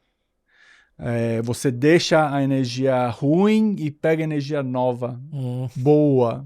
Você sai de lá realmente renovado, assim. Então a gente precisa buscar essas formas de você se revitalizar. As ferramentas, de certa forma, de autoconhecimento. E né? pode ser fazendo esporte, pode Sim. ser ouvindo uma música, tocando Cada música. um com a sua cada ferramenta. Um vai achar, seja andando, fazendo uma meditação, enfim, é isso. Cada um tem que achar. Então, para mim, o Kendo é uma dessas coisas que é importantíssima na minha vida. E por que eu tô falando isso? Os senseis, hoje, assim, você tem lá no Japão, onde, né, ainda estão os mestres maiores e tal. Todos parecidos com o Sanada, né? E daí, assim, mas você vê, você vai pegar hoje um sensei que é Hachidan, 8º Dan, né? A graduação mais alta que existe hoje. Ele tem, sei lá, ele pode ter desde uns novos, eles vão ter uns 55, 60 anos. Esses são inalcançáveis, você não vai conseguir lutar com ele nunca. Mas você vai falar assim, velho ali tá com 83 anos, 85, vou lá. Você vai apanhar. Toma um pau. Você vai apanhar. Então, quer dizer, é uma arte marcial que você vai aprendendo o tempo todo. E você vai aprendendo... Uma das coisas é você vai aprendendo como usar a sua energia. Não adianta. Eu tô com 50 anos já. Eu não consigo lutar com uma pessoa com seus 25, 30 anos... tentar enfrentar na força. De frente, na força, na velocidade. Na sabedoria. Você tem que usar outras coisas, né? Sim. Então esse aprendizado, assim, é muito legal. Você conseguir tirar de uma fonte, né, de uma arte marcial e aproveitar aquilo na sua vida, assim. Acho que todo mundo tem que buscar algumas coisas assim, né? E é uma sabedoria, de certa forma. De novo, somos contemporâneos, geracionais, que ao mesmo tempo, eu não sei se você tem essa sensação, a gente tá num momento da vida que a gente tem muito repertório com vitalidade, a gente, né, consegue produzir, mas a gente tem que ter sabedoria de onde coloca a energia para fazer a diferença. Sim. Porque se a gente encher a agenda de um monte de coisa que não faz sentido, vai faltar energia para alguma coisa, né? E a gente tem aí década para mais ainda para produzir. Sim. Não sei se você se sente assim. Sim. Às vezes eu fico até pensando um pouco nisso, assim, tipo... é isso, 50 anos, tô lá apresentando as coisas da CCXP e tal, me dá um tesão gigantesco ainda. Eu fico pensando, putz, será que tá legal isso aqui? Será que... Até quando? Até quando? É isso, né? Tipo, até quando? Que não vai ser Quando tem que fazer a sucessão? estranho eu tá lá em cima do palco. Eu já penso bastante nisso, sabe? Porque justamente, de novo, a CCXP não é minha, não é só do Omelete, tipo, é da comunidade, é de Sim. todo mundo. Então, tipo, eu fico olhando também quem mais que tá fazendo isso, que tá Sim. fazendo legal, pra, pô, vamos trazer, vamos fazer junto. A gente tá, né? A gente tá nesse momento justamente. Ainda tenho muita coisa pra fazer, cara. Eu quero, sei lá, eu não vejo. Não é sobre parar, mas Não é é- não quando alguns ciclos se encerram, né? Eu penso muito isso, né? Eu sou CEO da minha empresa e eu falo, tá, mas quando que eu tenho que... Eu tô preparando, mas qual o momento da sucessão? Não de parar de trabalhar, né? Mas de você mudar Acho que de a gente função. a gente vai conseguir de parar de trabalhar. Tem que essa isso, discussão até, né? Tipo, a gente não. vai continuar fazendo alguma coisa. Não, e nessa fase da vida, quando a gente era jovem, a gente achava já que seria, né, um aposentado, né? Não, eu lembro. A referência é outra, Exato, tipo, eu lembro, pra mim a referência essa lá era o meu avô, o seu Forlani. né? Era literalmente o seu Forlani, lá com seus 60 anos, aquilo pra mim era velho. Cara, eu tô há 10 anos do meu avô. E você não Eu se não me enxerga, sinto assim. então. Eu não me sinto como eu via o meu avô. Sim. Eu tenho ainda, cara, muita coisa ainda pra fazer, muito lugar pra viajar, pra conhecer, um monte de gente pra conversar ainda. Acho que Até chegar num estágio de Yoda do grupo, né? Do sábio lá, né? Que vai estar mais nos bastidores e vai ser o oráculo, né? Se isso não não substituir em algum momento. Mas né? e até isso é legal. Você tá aprendendo quando você tá fazendo isso, né? Sim, sim. É muito legal, cara. Essa é outra coisa do Kendo, né? Quando você tá ensinando, você olha pra si mesmo. Pra ver, eu tô fazendo certo? Eu tô falando isso aqui, mas... Mas sabe onde eu vejo isso? Eu vejo isso quando eu assisto alguns vídeos de vocês, quando tem o contraste das gerações. Você ouve. Os mais, né? Quando entra nos debates, né? Você tem seus pontos, Giovana, João, eles têm os pontos deles, mas não vira aquele quem tá certo, né? Você tá aprendendo lá, né? Sim, com a sim, molecada, né? Sim. E isso é parte da parte divertida do seu negócio hoje, né? Com certeza. Porque deve ter também o dia a dia de muita coisa burocrática de negócio também que não é fácil como ninguém, Claro, né? Como nenhum claro. negócio, né? Não, é isso. Um monte de gente olha e fala assim, pô, eu quero trabalhar no Omelete. Os caras ficam o dia inteiro lá, jogando videogame, assistindo filme, vendo série. Conhecendo artistas, né? Viajando. Tirando foto com o Tom Cruise Sim. e tal. Também quero isso, mas isso é não 1%, vê as coisas... 0,1%, é o glamour de 0,1%. O resto é BO e incêndio todo dia, provavelmente como qualquer empresa, né? Sim. A diferença é que tem um propósito e uma coisa muito maior por trás da vocação de vocês, né? Para finalizar, quais são suas prioridades desse ano, Forlani? Quais são os grandes objetivos que vocês querem atingir? Que você e os negócios? Bom, pro Omelete, a gente tem esse ano algumas coisas acontecendo, né? A gente tem agora em maio, já falei, né? Gamescom e a CCXP México. Sim. Começo de maio, fim de maio. Então, quer dizer, a Gamescom Latam acontecendo aqui num lugar novo, que é o AMB. A gente nunca trabalhou ali dentro. É um evento que vai mudar muito. Que é da GL também, né? A AMB, sim. A AMB é a concessão, a GL que pegou. E então tá num ambiente novo e assim, a Gamescom vai mudar muito do ano passado para esse, que foi o primeiro ano, né, da Gamescom Latam. Eu tava aqui. no passado. Então tem esse aprendizado todo. A CCXP México de voltar para lá já com um mercado um pouquinho mais conhecendo a gente. Também tem essa dificuldade, né, de entrar num mercado novo. Por mais que sejamos todos latinos, tem uma diferença cultural, tem a própria diferença de que a gente já tinha uma comunidade, né, de Omelete aqui. Que era a base, né? Que já serviu muito de base para a gente criar essa CCXP lá. A gente não tem, então tipo, tem essa dificuldade de fazer lá, mas a gente está trabalhando isso muito bem com um parceiro super bom lá, que é o Cesa, que é um grande player, né, de lá, né? Gigantesco. Com a criação, justamente como eu estava falando aqui, de um Omelete em espanhol, nessa internacionalização das marcas, né? Tanto CCXP quanto Omelete. E daí depois a gente tem o Anime Friends, Sim, primeira que vez vocês que a gente tá compraram, né? fazendo, operando junto com o pessoal que já estava fazendo Anime Friends. A gente vai ajudar justamente a melhorar esse business, a ter essa comunidade que é super importante aqui no Brasil. Eu falo isso há muito tempo, de que o anime e mangá é uma coisa parecida com o que a gente estava falando antes do YouTube de nova geração. Eu vejo isso em casa. Tipo, eu jogo um Batman, um Homem-Aranha, um Quarteto Fantástico pros meus filhos, cara, eles não estão nem aí. Agora, na hora que eu jogo um Haikyuu, Sim. um One Piece, eles vão ler. Em casa também, minha filha, assim. Essa nova geração, eles estão afim de ver as coisas na Crunchyroll, de ler mangá. Não é mais os quadrinhos. E isso é uma coisa que o mercado precisa entender. Que bom que hoje aquele velhinho que eu falei lá, que veio aqui e não viu nada oficial sendo vendido, ele já vai ver um mercado diferente. E sabe é um mercado que dá para aumentar ainda mais. E sabe por que eu acho que tem esse momento de descoberta do mercado de anime e mangá? Porque, por exemplo, quando a gente vai na CCXP e vê os conteúdos da CCXP, muitas vezes é o conteúdo que pai e filhos consomem juntos. Né? Consome junto como família. No Anime Friends, não. Normalmente é o mais jovem. Os pais não. Então, por isso que tem essa dificuldade de compreensão, às vezes. Tem um gap, né? Sim. Porque a gente ficou... Eu não sei se a gente ficou sem esse conteúdo, mas... Não sei, não acompanhou.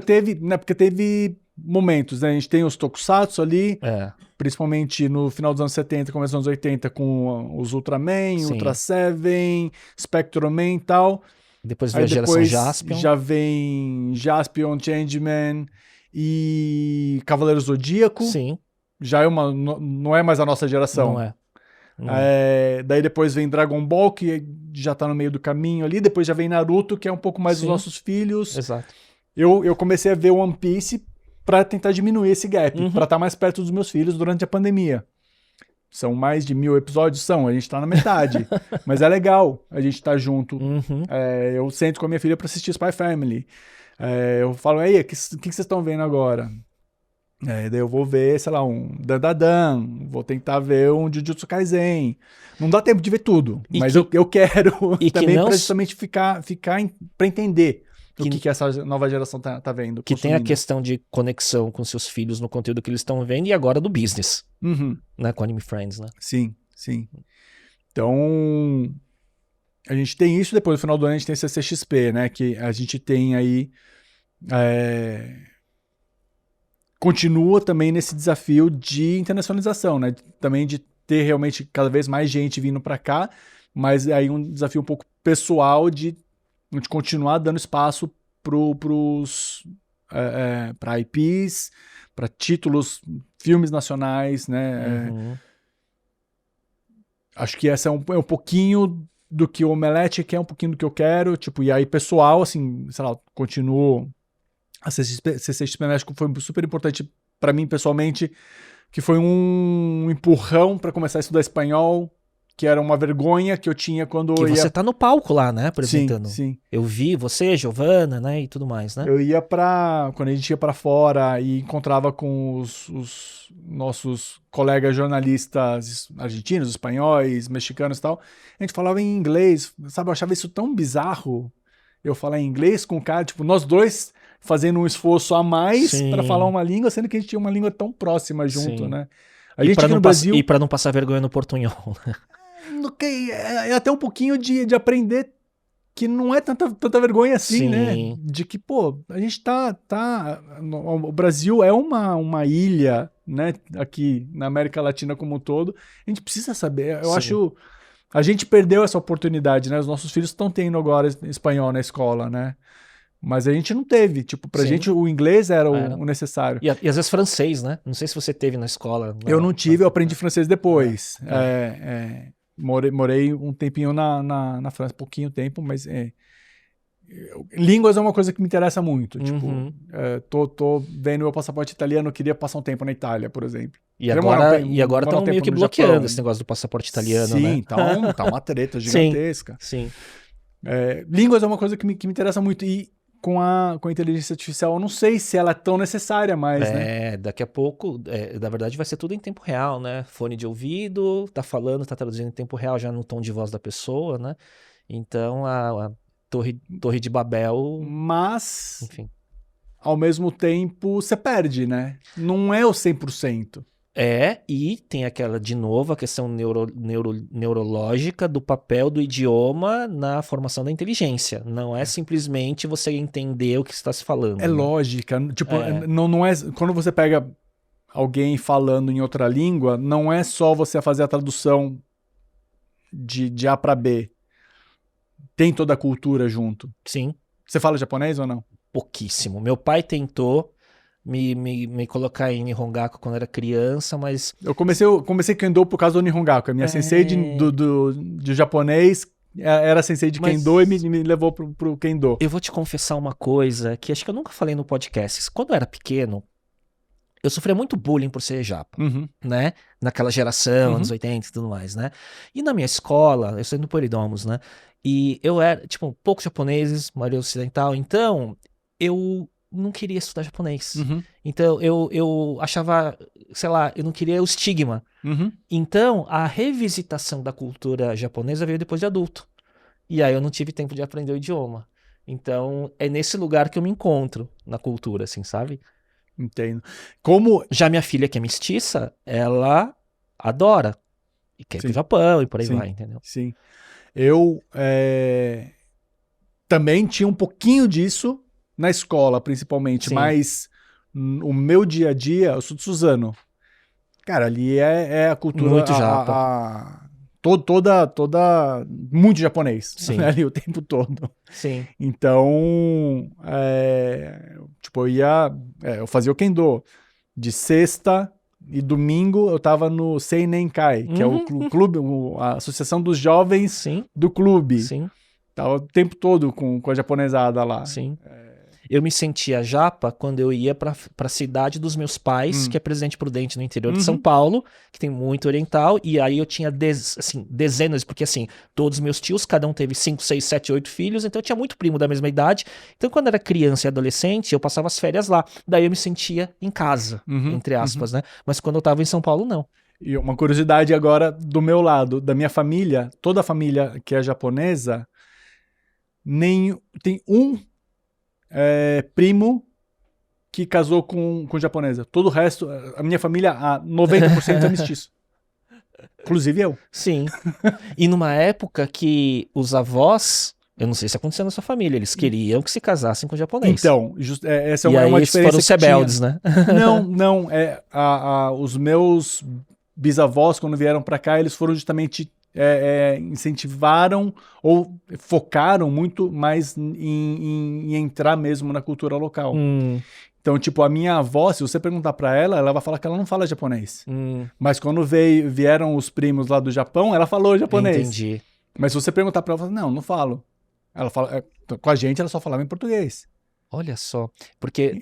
Foi uma família que tinha esse foco de entrar na sociedade ocidental, né, brasileira. Então são vertentes diferentes dos orientais. Lá no interior, pelo menos, minha família, meus avós, parte pai e mãe vieram de Okinawa, né? Eu sou Okinawa também. Então, e aí tinha muito disso, não, tem que casar com o japonês, tem que namorar com o japonês, então tinha muito esse negócio. E eu falava, eu nunca entendi, porque eu falava, caramba, vem pro Brasil e você segrega o local, né, que te abrigou, né? É muito esquisito, né?